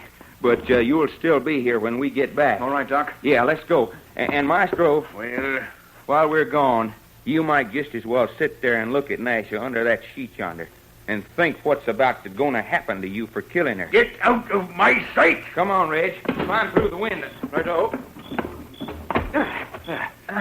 Right behind you, feller. Now then. Did you see which way Jack went? Yeah, down the draw. He'll give us what for if we're doing the wrong thing. Yeah, and he'll likewise be plenty glad if he gets himself into trouble. Just enough bloody light from the moon to confuse a person. Well, it's better than plain darkness. You think we ought to yell to him? Well, not unless we can't find him any other way. That horrible creature that brought Nasha's body to the window. Yeah, a nightmare. Not a word, just a gaunt, hairy face with dead eyes and its mouth hanging open. Hey, wait. What's the matter? Was that something moving just ahead of us? I didn't see it. Darn, this moonlight does fool you, don't it? Well, come on. Well, if you think you saw something... Well, I ain't sure. No use just crouching here Right. anyway. There's one thing, Doc. Yeah? If Jack was in trouble, he'd let out a yell. Well, we might not have heard him. Well, I don't know. Sound carries bally well over the desert. Did you bring a flashlight along? Right. No use using it here, though. Well, I didn't mean that. Just have it handy is all. Right. Sometimes I wish we wasn't so doggone pure. What's that? Not carrying pistols on us. A time like this, there ain't nothing that'd make me happier than having a pistol in my pocket. No, Jack's right, though. Much better off without them. Maybe. A time like this, so... Hey, it's a girl. Come on, let's get going. Somebody hurt me! We're coming. Keep yelling.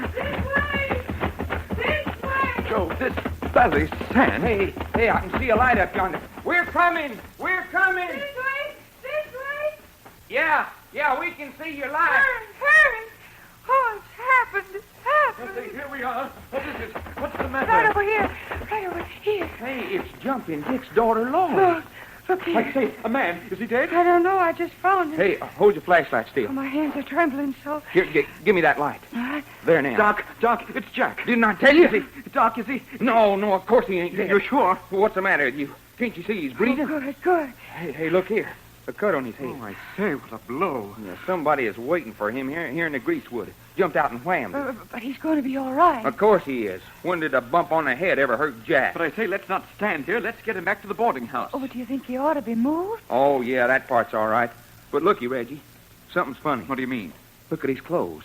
Hag tore off on him. You're sure there's no wounds on his body? Yeah, just look. Well, then what does it matter? I can carry him. Well, what'd they bop him on the head for and then tear his clothes for? I don't know. All we're interested in now is getting him back to where we can give him first aid. Yeah, you better let me give you a hand. No, I can take him.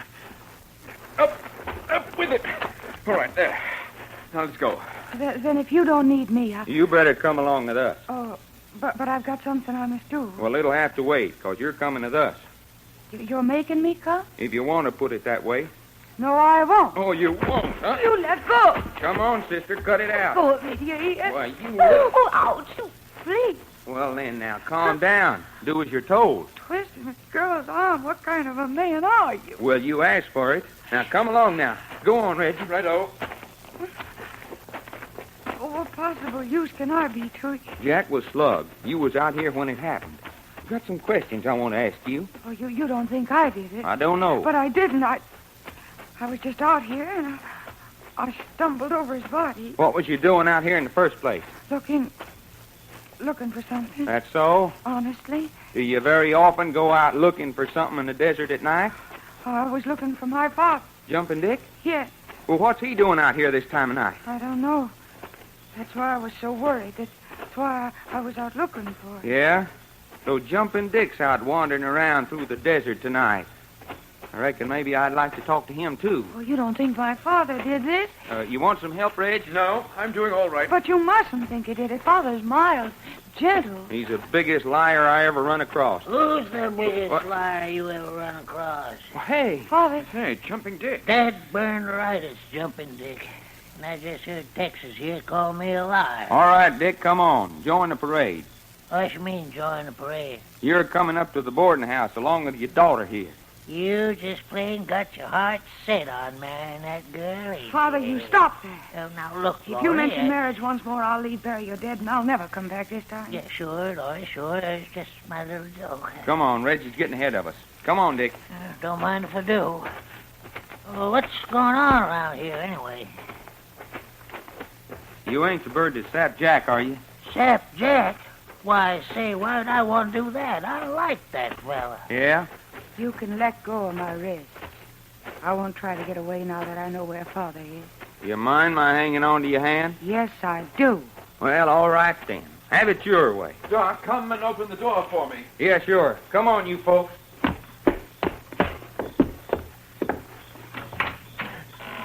Shall I take him to his room? No, I'll bring him in the maestro's room. Then we can keep an eye on the maestro and fix Jack up at the same time. Righto. Lead the way.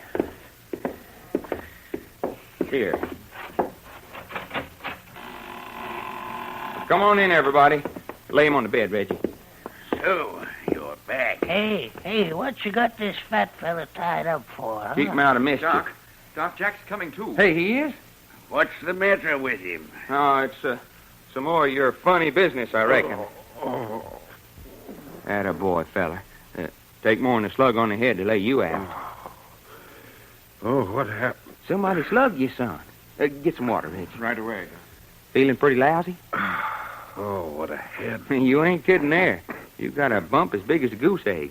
Know who done it? Let me think. Yeah, boy, here's the water for you. Here, take a slug of this.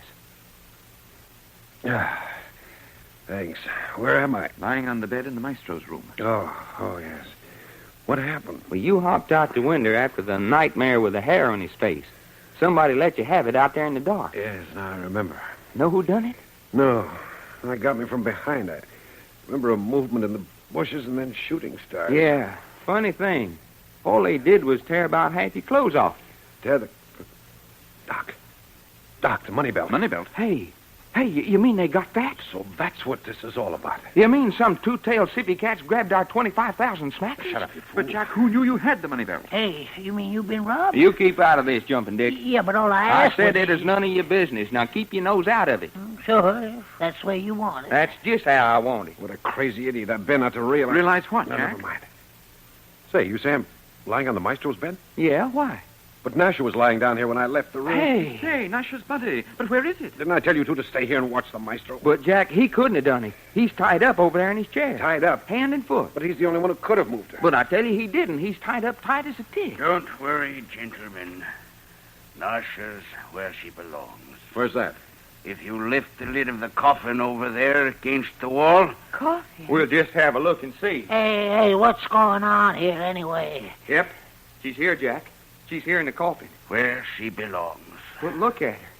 She ain't wearing her black tights no more. What's that? All laid out in her prettiest dress. She's dead? But who did it? I did it, gentlemen. The heck you did. You're all tied up. The ways of the mystic are beyond mortal comprehension. Well, I will say this.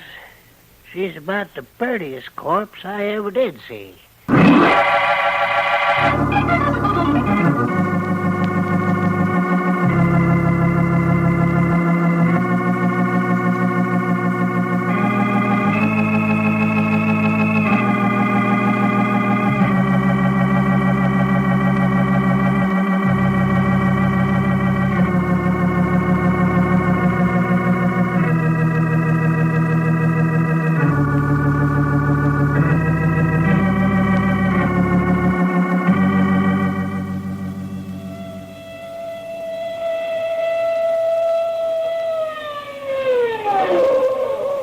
The further transcribed adventures of Jack, Doc, and Reggie will come to you tomorrow at this same hour.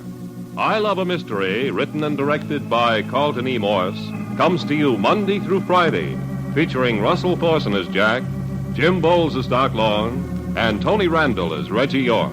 Frank McCarthy speaking.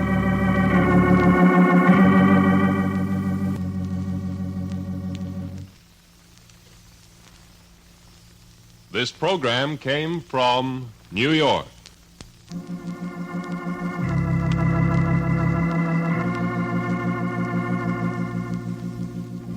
This is the Mutual Broadcasting System.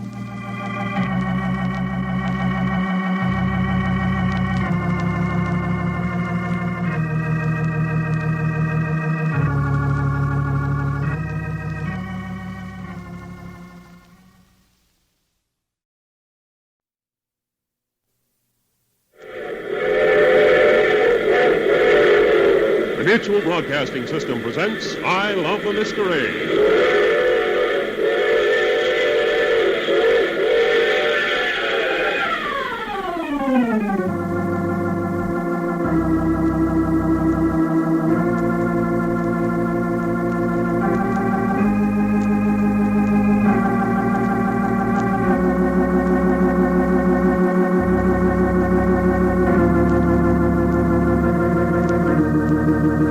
A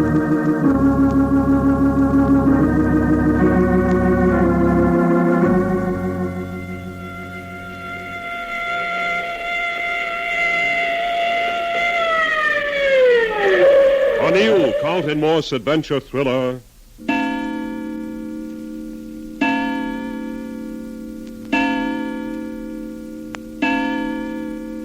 Sleep well, Nasha. Sleep well. Well, that's that. There's one thing I don't understand, Jumping Dick. There's a lot of things I don't get myself. No. I mean, there's a lot of violent deaths and quick burials going on around here without much regard for law. Law don't get out this way much. Well, in my opinion, it should. How can it? Ain't no roads in here. No roads at all? Now, I reckon the closest road's 40 miles over that way somewhere. That's great. Ain't no telephones, you know. Only thing we got's a railroad up yonder, half-mile. And trains scoot by us like scared rabbits. I know. By the way, why was that boxcar shunted off on the siding up there? One you fellas come in? Yes. One of the wheels froze on it. You mean they backed it onto the siding because it was out of order? Yeah, wheel froze. But why's the siding out there? Isn't there any industry that has use for it? There used to be a mine back on the desert. It's shut down now. I see. Jack, Laurie here is just telling me and Reggie something interesting. Well? Go on, Laurie. Tell Jack. Well, it's about the money belt you lost last night. I didn't lose it. Someone slugged me and stole it. Yes, I know. But last night... Laurie, What? you be careful what you say. Oh, but Father... It ain't good going around shooting off your mouth in these parts. You're the one who's talking too much, Jumping Dick. All I'm saying Well, is... don't. Now, what were you going to say, Laura? Yes, I'd like to hear it, too. Oh, you would, huh? You want to repeat it in front of the maestro? Oh, yes, I think so. Then go ahead. Well, last night about 5 minutes before I stumbled over you, when you were unconscious, I saw someone sneaking along through the greasewood in the moonlight. Can you describe it? I don't think so. Well, you know everyone and bury you dead. Could it have been one of them? Well, I thought it was a girl. But you're the only girl in this place. Except Nasha. Nasha was dead then. Well, I say, how about our landlady, Dry Gulch Mary? No, it wasn't Mary. I'd know Mary any place, even if it was pitch black, and it wasn't. It was moonlight. You're sure it was a girl? Oh, yeah. Yes, I am. It just plain don't make sense, Jack. The only females in Bury You Dead is Dry Gulch Mary, Laurie here, and Nasha. Well, she swears it wasn't Mary, and Nasha's dead. What makes you so sure it was a girl? Because she was wearing a long white gown. It flowed out behind her in the breeze. And I know she was young because she was so lithe and free. She moved almost like a dancer. Dancer? Hey, wait a minute. Nasha was wearing a long white dress when we found her in the casket. But Nasha was dead. Or was she? Oh, look here. Hey, you don't suppose we went and buried a girl what was still alive, do you? Oh, that's horrible. Nasha was dead. I examined her carefully. I was looking for some kind of a trick from the maestro here. Nasha is dead. I know she's dead.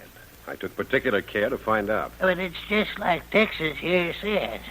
If it wasn't the Russian girl, way Laurie says, then who was it? I say, I guess it would then have to be Dry Gulch Mary. Yeah, but Laurie says it weren't Mary. But it just plain have to be. But it wasn't. Can you picture dried-up landed and jawed Mary floating gracefully across the desert with white robes trailing behind her? It was a manifestation. What's that? What's that you say? It was a manifestation. Come again, will you, fat boy? I turned that apparition loose upon the desert. One of the small, lovely creatures out of the mystic world beyond. Oh, go lay down, will you? Just a minute now, just a minute. That's a darn good idea if he can do it. I have done it. I mean, say, anytime you're a mind to, you can reach into the empty air and pull out a pretty girl. Crudely put, but that's what it amounts to. Real live girl with flesh on her bones and hair on her head. My dear, unimaginative little man, the girls appearing in my manifestations are perfect in every way. You don't say. And you can do all this without the help of a couple of slugs of Mountain Dew? I beg your pardon. A panther sweat, white mule, apple squeezing? I do not follow you. Maestro, what Jumping Dick means is, can you pull pretty women out of your sleeve when you're sober, or do you have to have a skin full? I never touch intoxicating liquors. Well, call me Cecil. Say, Maestro, Now, how about you and me getting together some evening and having a party, huh? Father. Oh, sorry, Laurie, sorry. Slip of the tongue. Forgot you was hanging around. Father, you don't believe what this man is saying? No. Matter of fact, I don't, but I'm hoping. Well, you're hoping in vain, Dick. Now, don't go saying that. Well, you are. Maestro's full of wind. A big, noisy wind, that's all. The day will come, Packard, when you will rue those words. Maybe. But, Jack, we still haven't got an explanation about what Laurie's seen. If it wasn't Mary and Nasha was dead, there are two possible explanations. Either Laura was mistaken in what she saw, You can rule that out. I was not mistaken. or else there's another woman in Barrier dead we don't know about. Living in a jackrabbit hole, I suppose. Yeah, that sounds pretty silly. Well, at least they're reasonable explanations, which are more than the Maestro has to offer. I have had enough of this meaningless prattle. I wish to be left in peace. Oh, he wants to be alone. If you please. Well, go right ahead, feller. Out yonder is a whole desert. Will you go? Oh, I say, why? I wish to sit here beside Nasha's grave and meditate. Go right ahead. We'll go back to the boarding house. Anyone going our way? Yeah, I reckon me and Laurie will walk a spell with you. All right, come on. What a strange man. And we're just leaving him here? Not keeping a guard on him? No, let him alone. Jack, what was the reason you made us roll that big boulder down on the top of Nash's grave? To make sure it isn't disturbed. What's that? The grave and the dry sand could be tampered with without anyone being the wiser. And that boulder on top of it, now she'll rest easier. But who would want to open a grave? I don't know. I just wanted to make sure. Well, if you ask me, that was the dadgumdest burying I ever did see. I certainly agree to that. I don't think I'm going to stay and bury you dead much longer. Oh, Laurie, don't say I that. don't belong in this place. I need to be closer to civilization. And you'd be just as happy, too, Father. Oh, no, sir. Dad burn it. I was born a desert rat, and by cruddy, I'm going to die a desert rat. I'll leave you here. I'm going back to the cabin. You coming, Father? No. I reckon I'll walk with the boys a piece. You won't I should walk with you, Laurie? No, thanks. Good evening, dear. Quite. Bye. Yeah. You know something, Jumping Dick? What's that? You should ought to be shot, keeping a nice girl like Laurie out here in this hole. That there's what I come along to talk to you about. Yeah?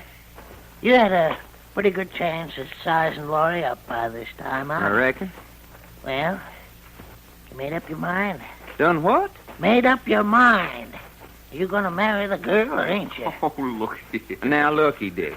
That ain't no way to talk about that little old girl. Ah, what you mean? Well, Laurie's too good for a pappy to be going around trying to peddle her off. Well, then how else is a man gonna get rid of a daughter? Tell me that. Why are you so anxious to get rid of her? You heard it, didn't you? You heard it with your own ears. If I don't get some man to marry her and get her out of here, she's gonna yank me out of here. And you don't want to go. And what's more, I ain't going. Now then, if Texas here, work on her a mite. Now, looky, Dick, I'd like mighty well to do you a favor. I'd like mighty well, too, but, well, I reckon you'll have to look somewhere else. Oh, I swear to goodness, I don't know what's the matter with young fellas these days. Ain't you got no blood in your veins? Why, say, when I was a young buck, I'd have rid a mule 50 miles just to get a look at anything as pretty as Laurie. Sorry, partner. Ain't no use pressing you? Nope. That's sure? Final? Reckon so. Well, I sure ain't got no heart to do what I'm gonna have to do then. Hey, what you mean? Well, if a fella can't get rid of a pretty daughter one way, then he has to get rid of her in another way. Oh, I say. Jumping Dick, do you mean what we think you mean? That ain't none of you fellas' business. I'll be separating from you here. Dick, you lay a hand on Laurie. Laurie's something I got to take care of. Yeah, something I got to take care of. Jack, do you think... I don't know. Sounds ridiculous. Yes, but we can't take a chance. Hadn't we ought to go warn Laura? Well, we might circle around, go over to their cabin, have a look. Yeah, let's do that. All right. Well, not too fast. Might get the idea we're following him. Of all the crazy old buzzards. Well, we'll take care of him if he tries anything funny. Now, forget him for a minute. This is the first time I've had a chance to talk to you two alone since I finished the search. For the money belt, you mean? Yes. No luck? Not a bit. Been through every cabin, shack, and lean-to in this place. Without folks knowing it? Yes. When I finished with them, I took each of the 18 residents separately, questioned them, and searched them. Hey, you searched them. I did. Well, how about Laurie and Dry Gulch Mary? Well, I searched Mary. Had to take a gun away from her, but I didn't. I should like to have seen that. I didn't need to go over Laura. The kind of clothes she wears would have shown the money belt. Then we ain't any closer to finding our $25,000 of reward money than we was. No. I didn't expect to. I just went over the town as a matter of course. Well, what you mean you didn't expect to find it? Because I've known all along who has it. You do? Hey, well, what are we waiting for? Because I don't know where he's hidden it. But who are you talking about? Well, the maestro, naturally. The maestro's got our 25 grand? Certainly. Oh, but Jack, we were in the maestro's room with him at the time you were out there being hit over the head. I know it. Well, then how... I don't know how. All I know is that the maestro has our money and not another living soul in Bury or Dead knows anything about it. Well, I'm a son of a gun. You know that? Positively. Well, and we ain't gonna do anything about it? Not just at the moment. There's no way he can get out of Bury or Dead with it without us knowing about it. Let him think he's pulled the wool over our eyes. Then when we're ready, we'll go for it. Well, you're doing it. But there ain't nothing that I'd like better than to sink my fist into that fat bay window clean up to my elbow. Quite. Well, we're getting close to Dick's cabin. Keep down. Yeah. There goes Dick inside now. If we're careful, we can get right up to the window. Listen. And I gave all three of them something to think about before I left them. You told him that you were going to kill me? Well, not just out and out with so many words, but they sure got the idea. But now that the $25,000 has been stolen, what's the good of going on? Maybe it's stole, and maybe it ain't. You mean Jack Packard spread the word around just to throw us off the trail? Yeah. So how he knowed we was on the trail, I can't figure out. You ain't made no breaks, have you? No. And I think you're wrong. I think the money has been stolen. Packard searched every house in Bury or Dead. Huh? He searched this cabin? Yeah. Why, blast his ornery No, eyes. never mind that. If the money is gone... Well, it's still here in Bury or Dead. Yes, of course. It's here because there ain't no way for it to get out. And if it's here, I can find it. Have you an idea where? You bet I got an idea. That fat man up at the boarding house. With a maestro? He's got it as sure as dogs got fleas. I wonder. You bet he's got it. But he ain't going to have it for long. No, sir. Not with jumping Dick around. Jack, did you hear what I did? Come on. Let's get out of here quick. I smell murder.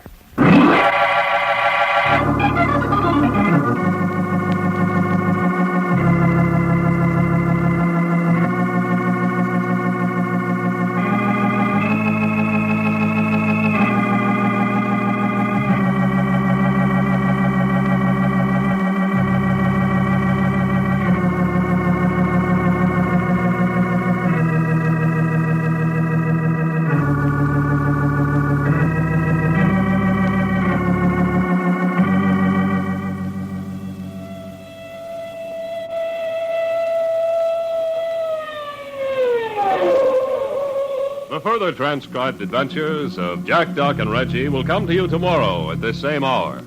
I Love a Mystery, written and directed by Carlton E. Morse, comes to you Monday through Friday, featuring Russell Thorson as Jack, Jim Bowles as Doc Long, and Tony Randall as Reggie York. Frank McCarthy speaking.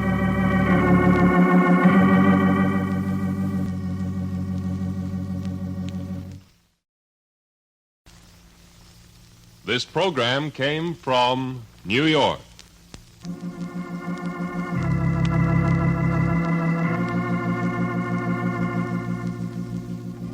This is the Mutual Broadcasting System.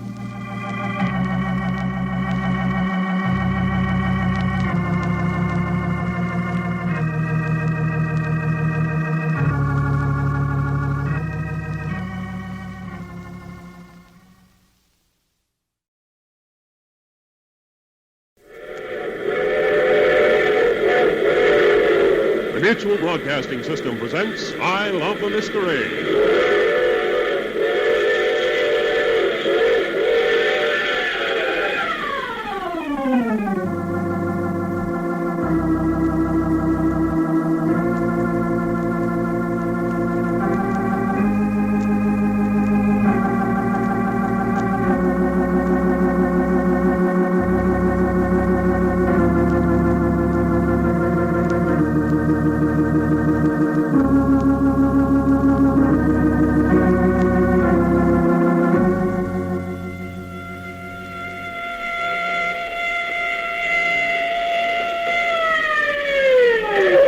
The new Carlton Morse adventure thriller,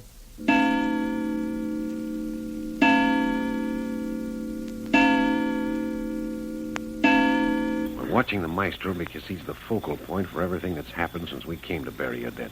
And everything that's going to happen. I say, huh?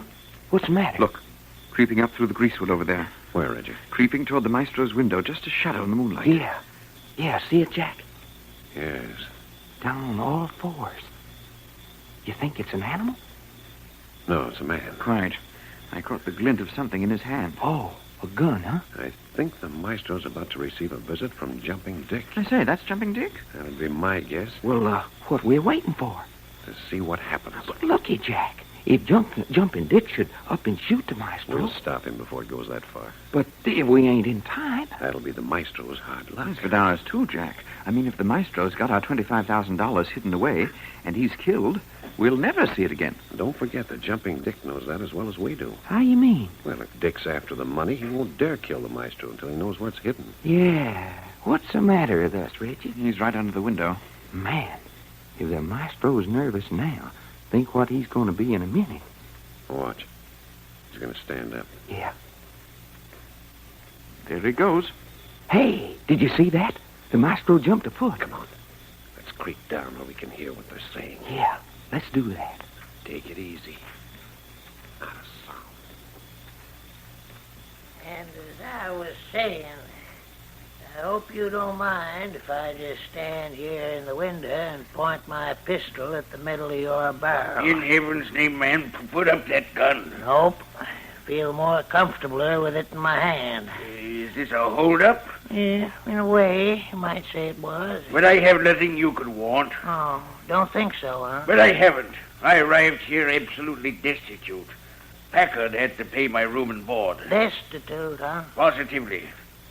Man, you're barking up the wrong tree. Ever hear 25,000 good round United States dollars? $25,000. That's what I said. 25,000 of them. That's fantastic. Yeah, it is, kinda. You think a fella as smart as Packard would have more sense than to carry that much spondulics around his waist, wouldn't you? Packard was carrying $25,000. Was is right. How did you know? Dry Gulch Mary listens at keyholes, and what Mary knows, the whole town of Bury Your Dead knows. So, Yeah, now you think I have the money. I know you got it. That is an insult. Well, you having money's an insult? You are branding me a thief. Well, if you are a thief, what's the hurt of branding you of one? That's ridiculous. I never stole anything in my life. Oh, come on. Is that $25,000 more important to you than your life? You'd kill me. Like I'd kill a fly. Wait, I've got to think. You got to think. Yes. Nasha, come quickly. Hey, what the tarnation's that for? Nasha. Oh, what's eating you? That roosting girl's dead and buried. Nasha, come back. Yeah, now, look here, you big fat tub of hog fat. If you think you can scare Jumping Dick off with a lot of truck about dead folks coming back... She's coming. The deuce she is. Nasha is coming. Nasha is coming back to this earth. There's no use. You can't get any closer than this. But, Jack, we can't hear nothing here. But we're close enough to see everything that goes on. Queer. Maestro's standing there with his eyes closed. If Dick's smart, he'll watch out. Dick's got the drop on him. And the maestro's cooking up something. Don't forget he's a smart magician. I say, Dick doesn't seem to be as sure of himself. Yeah, look at him, wiping his face with his Do you handkerchief. suppose he's losing his nerve? Dick doesn't. Hold it. What? Look what's coming through the moonlight. I say, hey, it's a girl in a white dress. The girl in the white dress. The girl Dick's daughter saw last night. Hey, maybe it's Laura herself. No. She's too small. Doesn't she remind you of someone? But she's too far away. That lithe movement, floating rhythm. It's a dancer. Jack, not Nasha. Isn't that who she reminds you of? But that's crazy. We helped bury Nash ourselves at 5 o'clock this afternoon. You don't have to tell me that. And you said yourself she was dead. I know it. And I still say that looks like Nasha. And you're the fella that don't believe in ghosts. Watch it. She's coming up behind Dick at the window. Hey, hadn't we ought to warn him? Now keep still. Just watch. But if a doggone phantom was creeping up behind me... Look. She's standing right behind him, with her arm raised. Jack, did you see that? Dick went down like he'd been struck by lightning. All she done was lower her arm, and he just crumbled up. Look. Look at her go. Just a-floating away in the moonlight. But, Jack, shouldn't we go after her? Do you think you could catch that out there in the desert at night? Yeah, that's one thing I ain't gonna do. Chase ghosts. Oh, come on. Let's go down. Yeah. Look at the maestro leaning out the window looking down at Dick's body. Keep quiet until we get right up to the window. Well, Maestro? What? Well, what's that? That was the best performance you've given us yet. Oh, you saw. You were watching. Yes. Then you witnessed the return of Nasha. Is that what we saw? You saw the resurrection of Nasha from the grave. You can say the doggonedest things that ever come out of a man's mouth. Yeah, give me your flashlight, Doc. Let's have a look at Dick. Yeah. But where did she go, and why did she run away? Run. The spirit of man has no need for legs. You still haven't said where she went. Back to the grave from whence she came. Will you stop talking like that? Back to the grave. Here, Doc. Give me a hand. Is he dead? No, but he has a good-sized goose egg on his head. Goose egg? Yes, he was clubbed over the head. But, Jack, we didn't see any club in her hand. She just raised her arm and lowered it. We saw her arm because it was white. The club was probably a piece of dark wood that wouldn't show. Yes, but if she needed a club... Exactly. If she needed a club, she wasn't a phantom. You're a stiff-necked man, Packard. Maybe. But that wasn't any ghost that hit Dick over the head. It was a flesh-and-blood girl. But, Jack, there ain't no flesh-and-blood girls in Bury Your Dead, except in Laurie. And you said yourself it wasn't her. Besides, Laurie wouldn't sneak up behind her own father and bop him on the cranium. No, it wasn't Laura. Then who the heck was it? I don't know. It was the spirit of Nasha. She came back to protect me. Protect you from what? From that man who threatened me with a gun. Why did he threaten you? He said it was a hold-up. Jumping Dick was holding you up? So he said. But, what did he want? I told him I was destitute, but he refused to believe me. Mm-hmm. I see. He said he would kill me as quickly as he'd kill a fly. I was in desperate circumstances, so I called on Nasha, and she came. Well, somebody sure enough came all right. Jack, I don't like what's going on. I wish we could... Hey! Oh, somebody, please! That's Laura. Here we are. Oh, wait for me! Badly frightened. Here, do you see us? Yes. What a most terrible thing. I just saw the most terrible thing. Catch her, Reggie. Right. No, I'm all right. I'm just so frightened. Here, just let her sit down. Oh, what's that on the ground? Your father. Oh, no. Oh, he's all right. Just a bump on the head. Are you sure? Sure. Now, what's the matter? What scared you? Oh, you won't believe me. Tell us and see. I was coming up the trail from our cabin to the boarding house. I came face to face with Nasha. Hey, you saw her? Yes, she was the girl in the white flowing robes. The girl I saw last night. How close were you? So close I could have reached out and touched her. You saw her face? Yes, it was Nasha. Now, will you believe? Huh? What'd you say? It was someone in a white dress that hit your father over the head. The maestro's been trying to tell us it was Nasha. Yes, I saw her. Well, what happened after you saw her? She just vanished off into the moonlight. I was so frightened I thought I'd lost my sense. Joe, Jack, there's no answer to that. The ways of the mystic are beyond comprehension. Jack, when you reckon the next freight train will be coming through? Don't be a fool, Dad. Well, I'm a fool, because I don't want to go mucking around with dead folks. You're a fool because you believe there are any dead folks. Well, all right, then. But go on and explain things to me.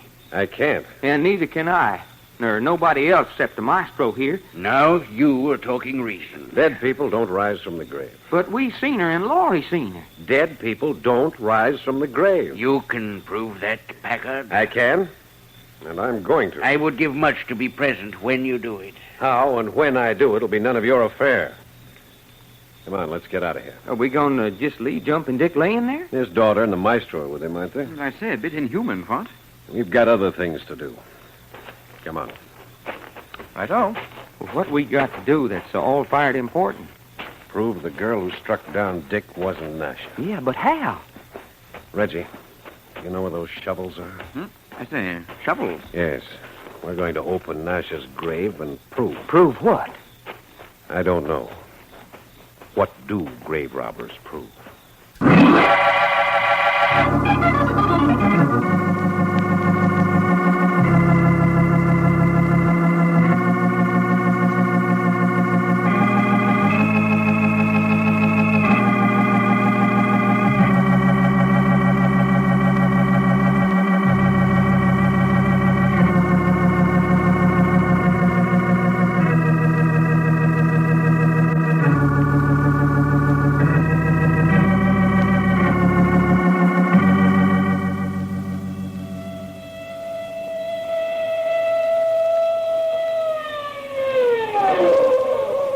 The further transcribed adventures of Jack, Doc, and Reggie will come to you tomorrow at this same hour. I Love a Mystery, written and directed by Carlton E. Morse, comes to you Monday through Friday, featuring Russell Thorson as Jack, Jim Bowles as Doc Long, and Tony Randall as Reggie York. Frank McCarthy speaking.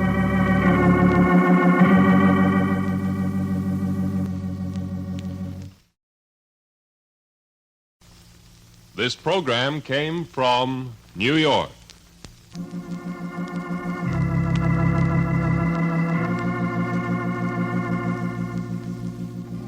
This is the Mutual Broadcasting System.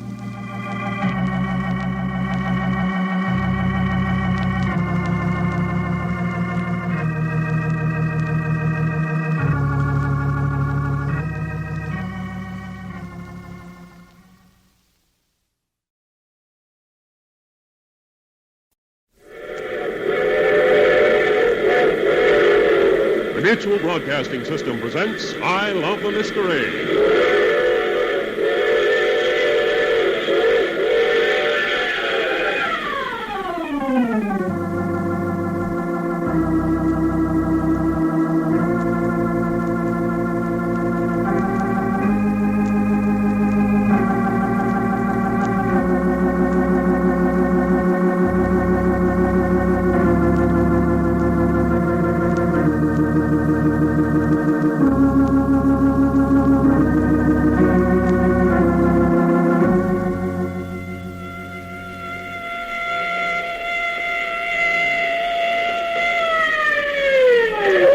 New Carlton Morse adventure thriller,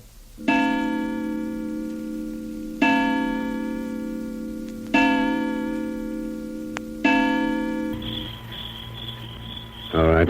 Put the shovels down. The first thing we've got to do is get that ton of stone off the top of the grave. Well, fella, don't that hunk of rock right on top of the grave just about prove Nasha ain't been tampered with? It's quite. It hasn't been moved, Jack, so the grave hasn't been opened. And if the grave hasn't been opened, Nasha's still in there. I thought you were the boys who believed we saw Nasha hit Jumping Dick over the head. Well, not any flesh and blood Nasha, Jack. Look, Doc. If Dick was clubbed by any Nasha, it was a flesh and blood Nasha. Then you think it is some other girl floating around in a white dress and not Nasha at all? That's the most logical answer. Well, let's find out. Come on, get hold of this rock. But, Jack, if you think it was another girl, why are you so anxious to open Nasha's grave? Yeah, answer that, fella. I want to make sure. Well, darned if I don't think opening graves is a pretty serious business just to satisfy your curiosity. Are you fellas going to give me a hand with this rock? Quite. Well, how about it, Doc? Well, okay. But I'd sure put up a holler if anybody went to monkeying around my grave once I got myself buried. All right, all right.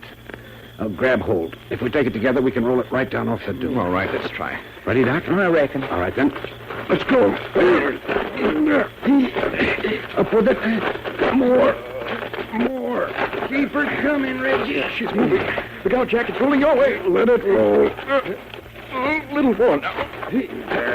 There. There she goes. Hold it, Reggie. That's plenty. Yes, quite. Ooh-wee. Man, that's work. I say yes. Nobody but three guys with strong backs and weak brains would have tackled it in the first place. Oh, you admit it, huh? Oh, you mean the lame brain part? Well, it ain't so lame that I'm going to move that rock back on the grave again after we get through here. We'll take care of that when we come to it. Now then, the shovels. A nice moonlight night for grave opening. Yes, we got several things to be thankful for. Such as what? Well, fairly good light. Sand will be easy to move. The coffin isn't buried very deep. now we've got company. The wolves are out. Yeah. Looky over yonder on that ridge. That old he-wolf brindle. Well, let him watch if he wants to. No one else knows we're out here. You sure about that? I watched pretty careful. No one followed us out, and certainly no one knew we were coming. Here, give me one of those shovels, Reggie. Quite. I'll take the other. Oh, no, not at all. You could be relief man, Doc. I'll start here, Jack. Let's go. Right. No, this is no job at all. I think the top of the casket's only about 3 feet down. Pretty doggone shallow burying. I noticed it at the time. Go on, fella. Holler your head off. This here reminds me of a story my grandma on my mama's side used to tell down in Texas about a woman that she knowed when she was a little girl. The meanest woman that ever sucked on a corncob pipe. Chewed snuff, too. But, man, she was the original hard-hearted Hannah. Mean. She put 5 husbands in their graves before she was 40. Well, anyway, according to my grandma, she upped and died when my grandma was still a little girl. They give her a decent burying because there wasn't nothing else to do with her. And then everybody sort of breathed a sigh of relief on account that she is safe underground. You want I should relieve you, Jack? No, go on with your story. Yeah. Well, years went by, and my grandma growed up into a woman. Then things changed a lot. Decided to run a state highway or something right plumb through the old graveyard. Well, that being the case, naturally all the buried folk had to be moved. And one of them was this cantankerous old woman. Well, sir, you know what they found when they opened her grave? There was nothing left of her in the box but one thing. No bones, no clothes, nothing but just one thing. And you know what that was? What did I say? What? Her heart. And it had turned to stone. No. I swear to my grandma, it had pure stone. You talk about your hard-hearted woman. Hold up for a minute, Reggie. Well, how's it coming? Making good progress. Let me take over. No, not at all. I haven't even raised a sweat. Well, how about you, Jack? If you insist. Okay, let's go. Well, hey, you're getting right down to it. Come on, Ray. Right-o. Yeah, there's one thing. I'll never think of bury your dead without picturing that old wolf over on the ridge against the moon. Bury your dead's going to mean something a lot more important than that to me. If we don't get our 25,000 potatoes back. We don't leave this place without it, I can promise you that. Well, if you want my opinion, we should ought to be looking for it instead of messing around Nash's grave. Who knows? Maybe we'll find the money buried here with Nasha. Hey. I say, you mean that? Why not? Money disappeared about the time Nasha died. How easy for the maestro to have planted the money belt on the girl's body. Bury it with the idea of returning when the excitement had died down and dig it up again. Well, now that gives me something to dig for. Get it going, Reggie. Right-o. Doggone. Why didn't you tell us that in the first place? Of course, it's only a theory. Well, and a bally good one, too. Hey, let's cut out the talking and just dig. Yeah, suits me.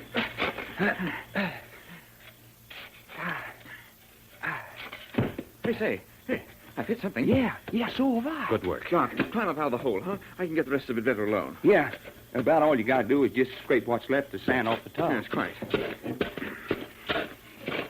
You know, I think I can scrape better the rest off with my hands. All right. Well, come on, Doc. Yeah. That's it again. Clean it off around the edges. We don't want sand pouring down into the coffin when we lift the Yeah, lid. that's what I'm doing. I wish they hadn't nailed the top down. What'd you do with that hammer, Jack? Over there where my coat's lying. Okay, I'll get it. Oh, bring the flashlight, too. Yeah, all right. Yeah, that's good enough, I think, Reggie. I say, you know, Jack, don't you feel a bit ghoulish? It isn't the pleasantest task in the world. No, I mean a bit indecent exposing her to human eyes again. She's finished with this world, and she deserves to be left in peace. Oh, very nice. But we want our $25,000. Yes, quite. Well, here you are, Jack. Okay. Hold the light while I see if I can get the claw of this hammer over the head of some of these nails. Yes, if I remember, there are only 4, one in each corner. Mm-hmm. There. Well, that's one of them. Yeah, this one's easier. We get this one, I think we can just pull up the lid. Well, go ahead and get her. Well, now we are getting somewhere. Can you get your fingers under the lid now, Reggie? I think so. There, quite. I got it. Well, Nasha, sorry to have to do this, but here goes. Hold the flash, Doc. Pull up, Reggie. Right-o. There. Hey, look. Well, I'll be... She's gone. She isn't here. Hey, what's going on here anyway? Here, let me have that flashlight. But I say, it's impossible, Jack. No one could possibly have got her out without moving that big rock we put on top of the grave. And nobody moved the rock, we know that. And then there's only one thing that could have happened. Well, same being what? The coffin was buried without Nasha in it. That isn't true, Reggie. Just before the coffin was nailed shut and lowered into the grave, the lid was lifted, and we all saw her. You darn tootin' we did. But it's so absolutely impossible. It couldn't have happened. The coffin nailed shut under 3 feet of sand with a huge rock weighing at least a ton on top of the grave. Well, it did happen. Feller, if you want to ask me, the maestro's got some powerful magic working on his side. The maestro's just too smart for us. And we still ain't got our 25,000 back. What you keep looking in that casket for with a flashlight? You don't expect to find Nasha down one of them cracks, do you? I don't know what I expect to find. But there's one thing. There is. Now we know that Nasha's still alive, and that it was she who hit Jumping Dick over the head. You think Laurie really did see Nasha face to face then? I know it. But, Jack, you examined Nasha before she was buried. You swore up and down she was dead. I know. That's what makes me so mad. I'd let the maestro get away with that right under my nose. What you mean, feller? Look, it's a medical fact that a person can be hypnotized into a semblance of death. Suspended animation, no respiration, no pulse. To all appearance, lifeless. And I'd let that maestro get away with it. Well, she sure looked dead to me. Well, at least we've exposed his trick before it's too late. Exposed his trick, huh? That's what I said. Exposed his trick. Well, maybe you have, but I ain't. Why, I couldn't explain how Nasha got out of that nailed-up coffin if I was to swing for it. It's another one of his tricks. I don't know how he did it, but you can bet there's an answer, and it hasn't got anything to do with mysticism. That's right. And what do we do now? We go back and face the maestro with what we do know. Put it up to him to return our money or take the consequences. Now you're a talking fella. And if he doesn't talk fast enough to suit us... Jack, look out there in the moonlight. It's a woman. She's coming this way. Crouch down. I say, it's Jumping Dick's daughter, Laura. Well, what the heck's she doing out here? Hold it. She's coming up to the grave. Oh, the grave. Nasha's grave's been opened. So what? Oh, no. Who are you? Jack Packard. Oh, but the grave is... Don't worry. There's nothing in it. There's nothing in it. That's what I said. What are you doing out here? I've been looking for you. For me? Why? Something's happened at the boarding house. The maestro's disappeared. Disappeared? That's ridiculous. There's no place for him to go. I don't know. I just know he's gone. The freight train stopped up at the siding about an hour ago. What's that?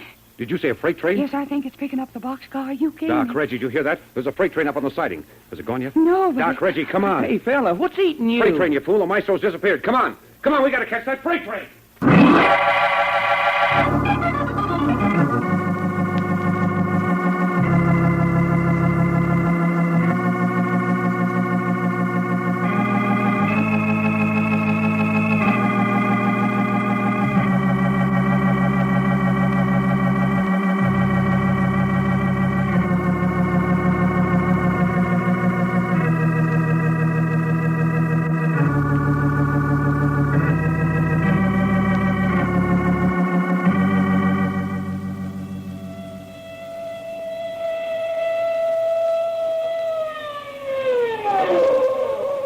The further transcribed adventures of Jack, Doc, and Reggie will come to you tomorrow at this same hour. I Love a Mystery, written and directed by Carlton E. Morse, comes to you Monday through Friday, featuring Russell Thorson as Jack, Jim Bowles as Doc Long, and Tony Randall as Reggie York. Frank McCarthy speaking.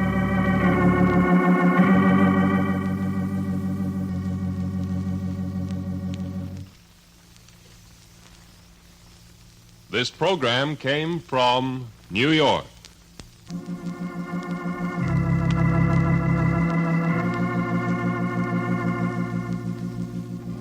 This is the Mutual Broadcasting System.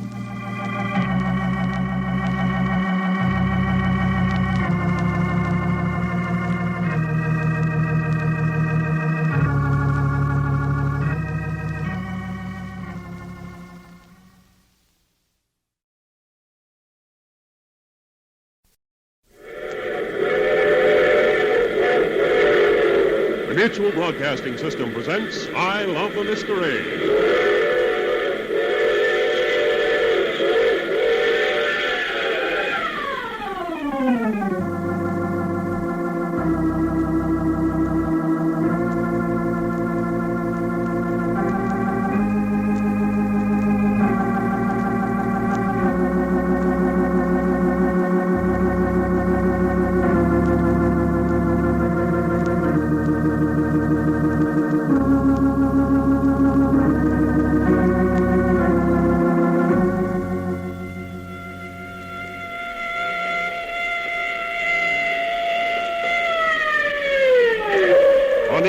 Carlton Morse adventure thriller,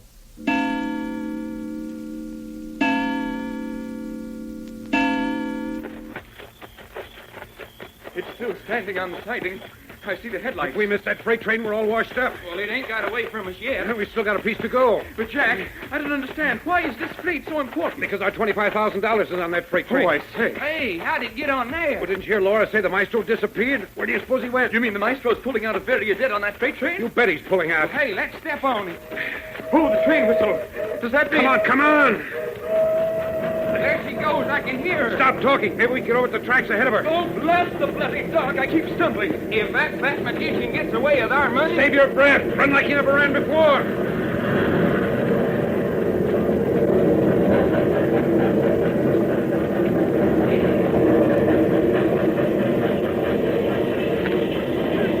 It's going pretty fast. Can we make it? We've got to make it. Take the first empty boxcar. Hey, here's one coming up. Okay, grab it. Reggie, you go first. Righto. Here I go. Get in, Jack. Get in. Hurry up, fella. Yeah. Give me a hand, Reggie. I got you.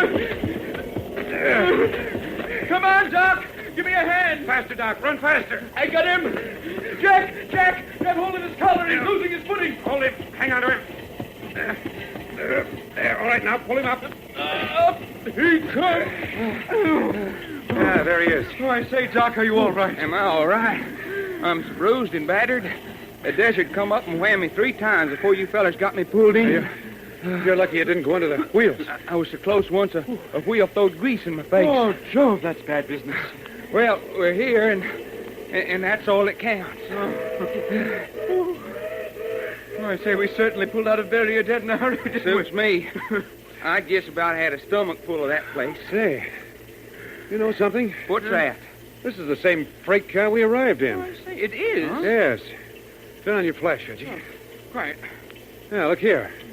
This is the same packing box the maestro used to sit on. Well, I'll be doggone. The freight train must have stopped to pick up this car. Oh, I say, that's why they were here so long. Fixing the wheel that was frozen. Probably. Save the flashlight, Reggie. We may need it later. Right. Jack, I just been thinking. What's the matter now? Well, supposing the maestro ain't on this freight train after all. He's got to be. But supposing he ain't, then what we gonna do? If he's not on this freight, I'll eat it. Well, that ain't saying what we'll do if he ain't. Well, the only thing is to catch the next freight back to Veria dead. But I know he's on it. Well, what makes you so sure, Jack? Well, he disappeared from the boarding house. He's so fat and heavy he can't get around in the sand. There's no place for him to go. Besides, what would you do if you were stuck in a place like Veria dead with 25 grand that didn't belong to you? You'd try to slip away the first opportunity you got. Yeah, and he thought he could get away on this freight alone while we was out there in the desert digging up Nash's coffin. Certainly. Well, it sure makes sense, all right. Mind if I join the conversation? Hey, who said that? Just me. Who are you? What are you doing in this boxcar? Well, goodness, ain't I got as much right in here as anybody? Turn the flash on him, Reggie. Quite. Hey, what are you trying to do? Blind the feller? Take that light out of my eyes. Looks like a bindle stick. Okay, Reg, just turn off the light. I am a knight of the open road. Yeah? My name is Swenson. Well, how do you do, Swenson? I'm Jack Packard. Jack Packard, eh? Yes. These 2 men with me are Doc Long and Reggie York. Ain't got a can of beans on you, I don't guess. Afraid not. We came away in a hurry. Yeah, I kind of noticed that. Didn't I hear you say there was a fat man on this freight with $25,000? Oh, you heard that, huh? Well, that's what it sounded like. Jack, Yeah? if we was to throw this sweet out of this boxcar, who would know the difference? My goodness, why you want to do that? Then there wouldn't be anybody on this freight that knew about that money but just us. Good gracious, but you are an impulsive feller. How about it, Jack? No, wait a minute. You got me all wrong. I'm just Swenson, knight of the open road. Yeah? Yeah, sure. Sakes alive, what would a dirty old bum like me want with $25,000? What about it, Jack? Besides, what $25,000? I never heard a word about it. Goodness gracious, I'm so deaf in both ears I couldn't hear what you said if you was to shoot a cannon off in my ear. You made a big mistake mentioning that money, Swenson. Yeah, please, mister. I'm just a poor old sweet trying to get along. Just forget I ever said anything, and I'll forget it, too. Well, I don't know. What were you doing in this particular car, anyway? Just riding. Where are you from? I jumped this freight at Needles. Then how did you get in this car? Didn't I just say I come from Needles? Yes, but this car didn't come from Needles. It didn't? You know as well as I do. This car's been parked out on that siding at Bury Your Dead for almost a week. Yeah, sure. I know that. Well? Well, it's like this. The car I was riding in up front, well, there's 3 other fellas in it, see? And what's that got to do with it? Well, they are putting on a party. They got a dozen containers of canned heat. They're drinking canned heat. Yeah, canned heat and witch hazel. Oh, look here. Yeah, sure, they are. Well, they was getting pretty rough and noisy, so when the freight stopped, I slipped out and climbed into this car. I see. Well, so what's the matter with that? Nothing. Just the same, I think we better search you. Search me? Yes. Oh, now, wait a minute. Suppose I could be a help to you, boys. In what way? Suppose I could tell you where to find the fat man. The maestro? Is that his name? You know where he is? You bet my life I do. Where? Is it a bet? If I tell you where to find the fat boy, do you lay off of me? And you'll forget you ever heard about that money? Oh, what do I want with money? Goodness gracious, if I had money, then I couldn't ride freight trains no more. It's a deal. Where's the maestro? Back there, Back where? in the end of the car. Him and the girl. Hey, you mean the maestro and Nasha are in this car? All you have got to do is go back and see for yourself. Well, of all the doggone luck. Come on, let's go back. Reggie. Yes? Stay here with Swenson. Watch him. Right-o. Yeah, give me the flashlight. Come on, Doc. Well, and ain't he going to be glad to see us? If that Swede's lying, Turn on the flash, Jack. Who is that? Nasha. Nasha, you alive, honey? You are Doc Long? Of course I'm Doc Long. Where's the maestro? Here he is, lying down. The maestro is asleep. Or pretending to be asleep. Let's see what a kick in the pants will do. What's that? You dare kick the maestro? Here, what is this? Maestro, this Jack Packard kick you. Jack Packard? Yes. Shall I stick a knife in him? Jack Packard, what are you doing here? I was about to ask you the same question. I couldn't stomach Bury Your Dead another minute. When the freight stopped, I decided to leave. Well, you were the only thing in Bury Your Dead that interested us, so when you left, we came along, too. And you kicked me. That's right. Insult on insult. Shall I stick a knife into him, maestro? I will do worse than that. Such as turning me into a wolf, I suppose. I have performed wonders, and you still do not believe. That's right. I have turned Nasha into a wolf. I've turned a wolf into a man. Nasha died and was buried, and I brought her back from the grave. Was you sure enough dead, Sugar? I was dead. And you do not call me Sugar. There's just one thing you haven't mentioned, Maestro. What is that? The most important thing of all. You made our $25,000 disappear. You talk riddles. Oh, no, I don't. You made it disappear, and now you're going to perform an even greater miracle and make it return. Haven't your money? I think you have. Money means nothing to me.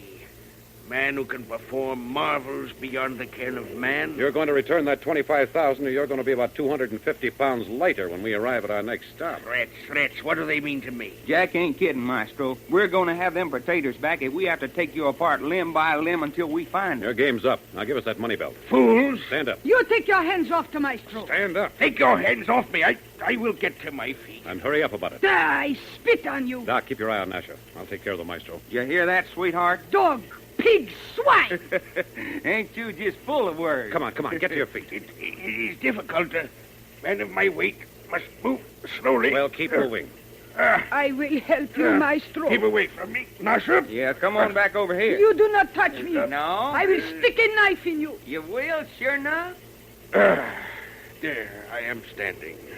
Now then, I'm going to give you one more chance. Will you return that money? Money, the root of all evil? That's your answer? That is my answer. All right. Put your hands over your head. What's that? I said put your hands over your head. No, you do not, maestro. You do not. And why should I put my arms over my head? Don't argue. Do it. But I know on good authority that you're not armed. No, I'm not armed. But I am. Hey, Jack. I am armed with a gun and I shoot well. Well, what you know about that? Put up that gun, you fool. Don't order me around, Packard. I am master of this situation. So you want to add another murder to your list? No, I don't want to, but I don't mind. Hey, you admit you're a killer. Why not? You'll never live to tell it.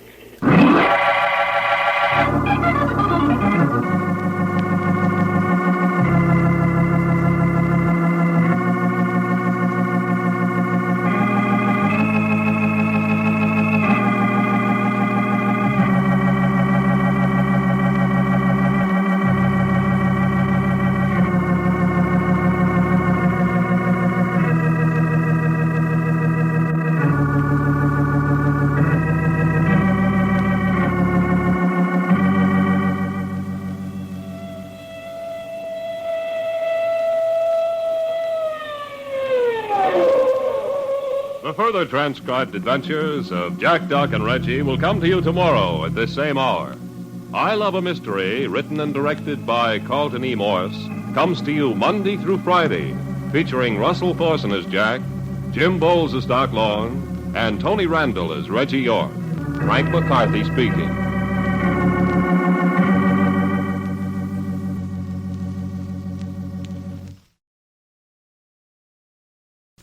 This program came from New York.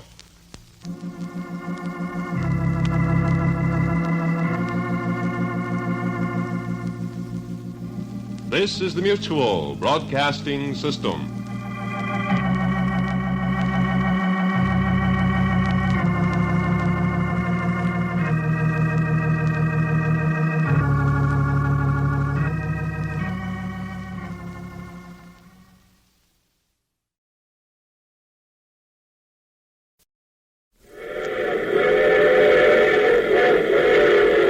The Mutual Broadcasting System presents I Love a Mystery.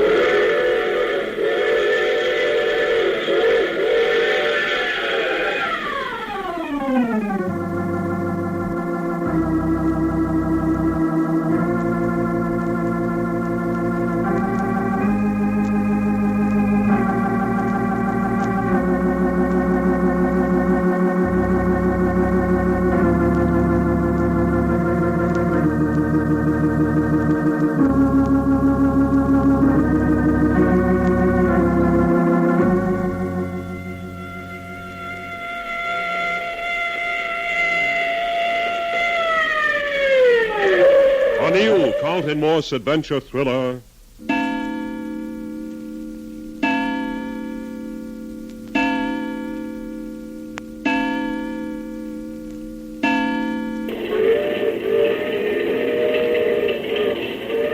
Well, spank me for a baby. Gunplay. Keep those hands up. I got him, a fella. Nasha, Yes, Maestro. take that flashlight out of Jack Packard's hand. Yes. Give it here. Don't move, either of you. Nice piece of work, Maestro. But what do you think it's going to get you? You do not worry. The Maestro knows what he is doing. Nasha, Yes, Maestro. stand behind me with that flash. Hold it so that we're all in the light. Yes, Maestro. Good. Now then, where's your partner? Reggie? Oh, he's down yonder in the doorway of the car. Doc, you fool. But Jack. Oh, never mind. Very well. We will go down to the doorway. Keep your hands up. March. I will follow, Maestro. Follow close. Keep everyone in the light. Yes, Maestro. Jack, is there anything the matter? That's a silly question, Reggie boy. What made you think that? But the Maestro has a gun on you. No. York, put up your hands. I say. Put them up. What about it, Jack? Better do as he says. Righto, but what's it all about? Jack asked the Maestro for our 25,000 simoleons back, and this here's his answer. I see. Hey, Reggie, where'd that feller go? Doc, what's the matter with you? Well, nothing. All I was going to say was... Nobody's interested in what you're going to say. Just shut up. I'm very interested in what he was going to say. Is there another man in this car? Yeah, sure, there's another fella. It's me, and I wish it weren't. Who are you? Just Svensson. Look at him, Maestro. He is bindle stiff. What are you doing in this car? Well, you don't think I like it any better than you do you? You're going to like it a whole lot less before many minutes. Keep over there in the light where I'm keeping an eye on you. You sure? You never seen such an agreeable fellow like I am. Packard, Well, go over in the doorway and stand facing out. what's that for? Going to clear this freight car. There are too many people in here. Hey, you're crazy. Go to that door, Packard. If you think I'm going to jump out of that door going at this speed... You don't have to jump. I'll help you out. With a slug of lead between the shoulder blades. Oh, look here, Maestro. What's the matter with you? Well, that's a bit bloody, isn't it? Packard, do as I say. I'll give you to the count of 3. And if I don't move? I'll shoot you where you stand. 1, 2... Oh! Jack! I'm not shot. It's the Maestro. The Maestro! The Maestro! Nasha, turn out that light! Go, Nasha! Go! Wait a minute. I got the flashlight. Hurry up. Turn it on. Yeah, here it is. Doc, find Nash. Reggie, help me with the Maestro. Yeah, you bet. Oh, I say, look at the Maestro's hand. Mangled. Here, rip off his shirt. Make me some bandages. Righto. Yeah, but who did it? Who shot the Maestro? I guess I'm the feller. Had to shoot the gun out of his hand. Good work, Swenson.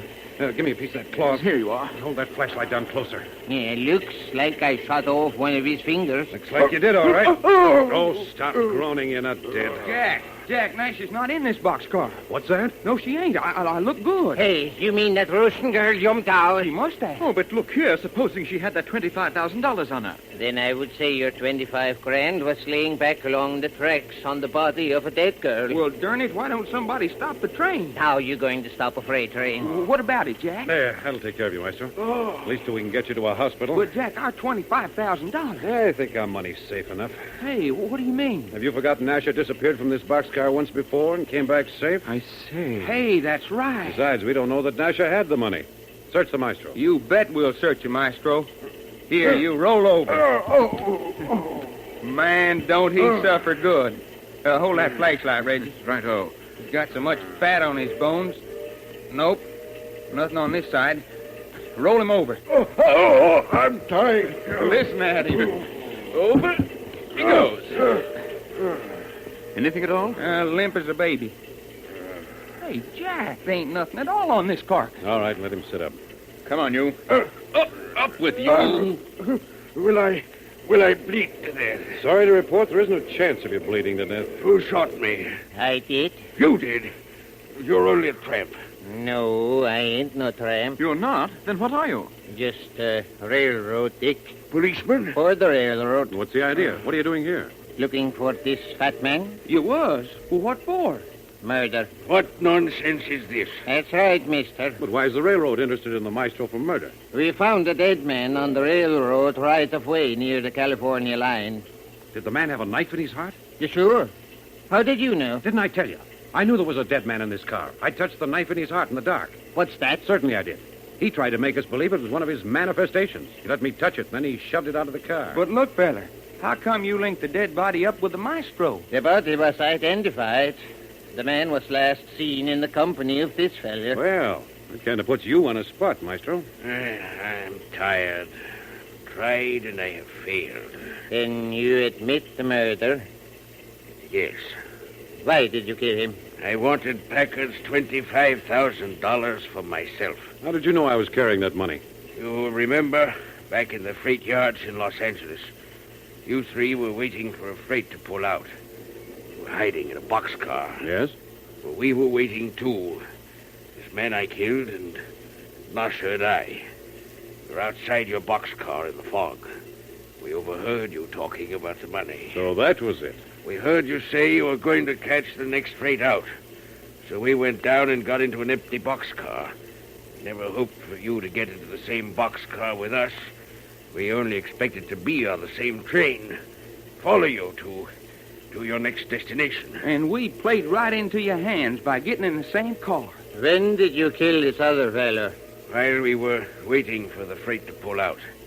I killed him in one boxcar, and then, because there was so much blood, I carried him to another car. This one we're in now. As long as you're talking, tell us a few more things. We heard a man scream before I felt the body with a knife in it. I did that. I screamed. Yeah?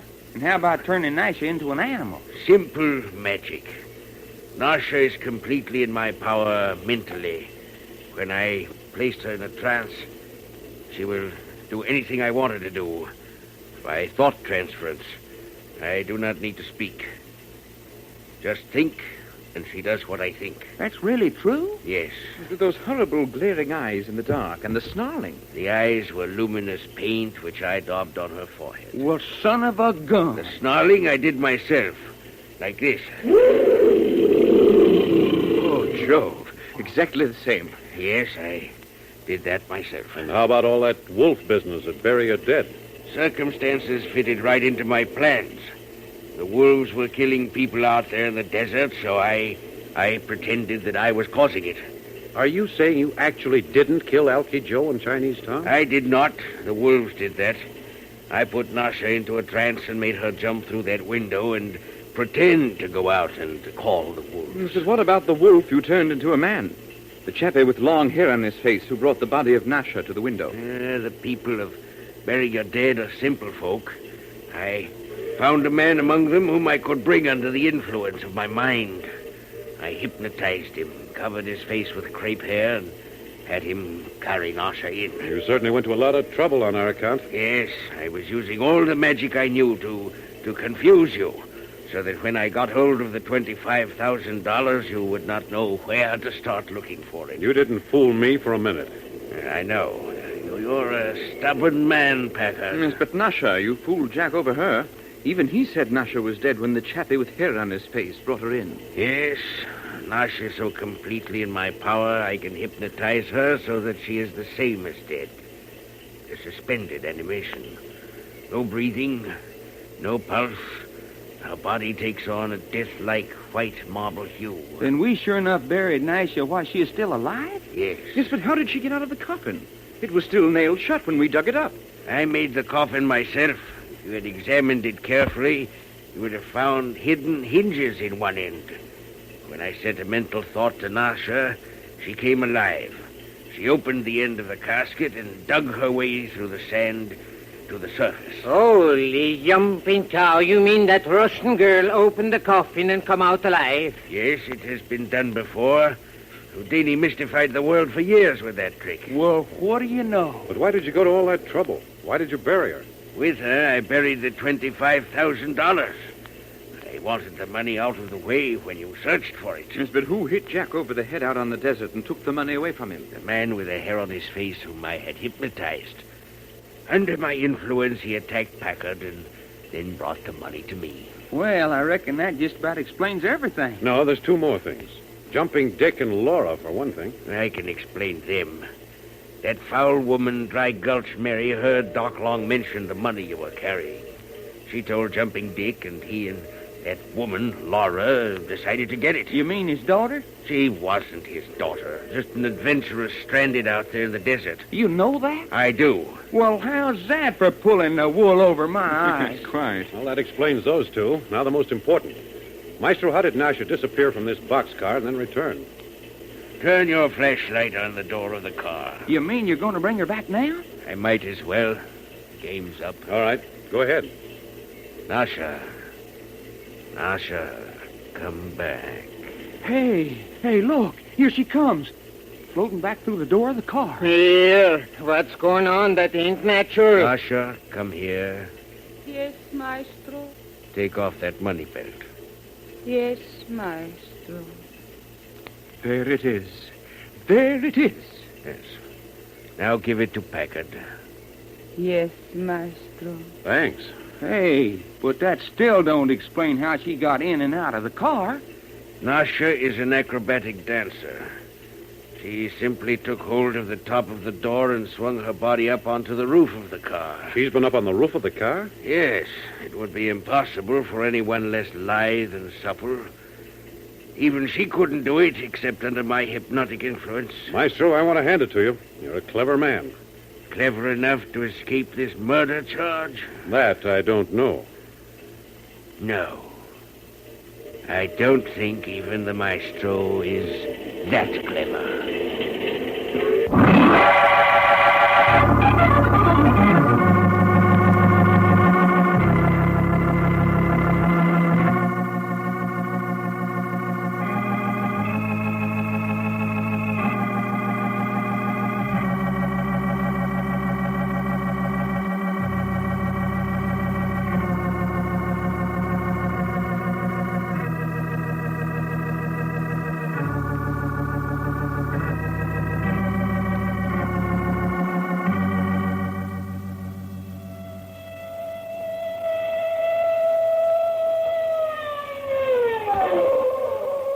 Further transcribed adventures of Jack, Doc, and Reggie will come to you tomorrow at this same hour.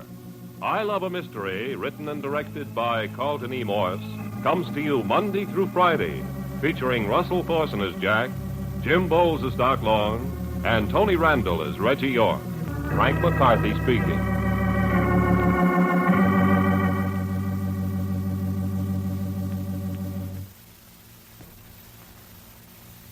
This program came from New York.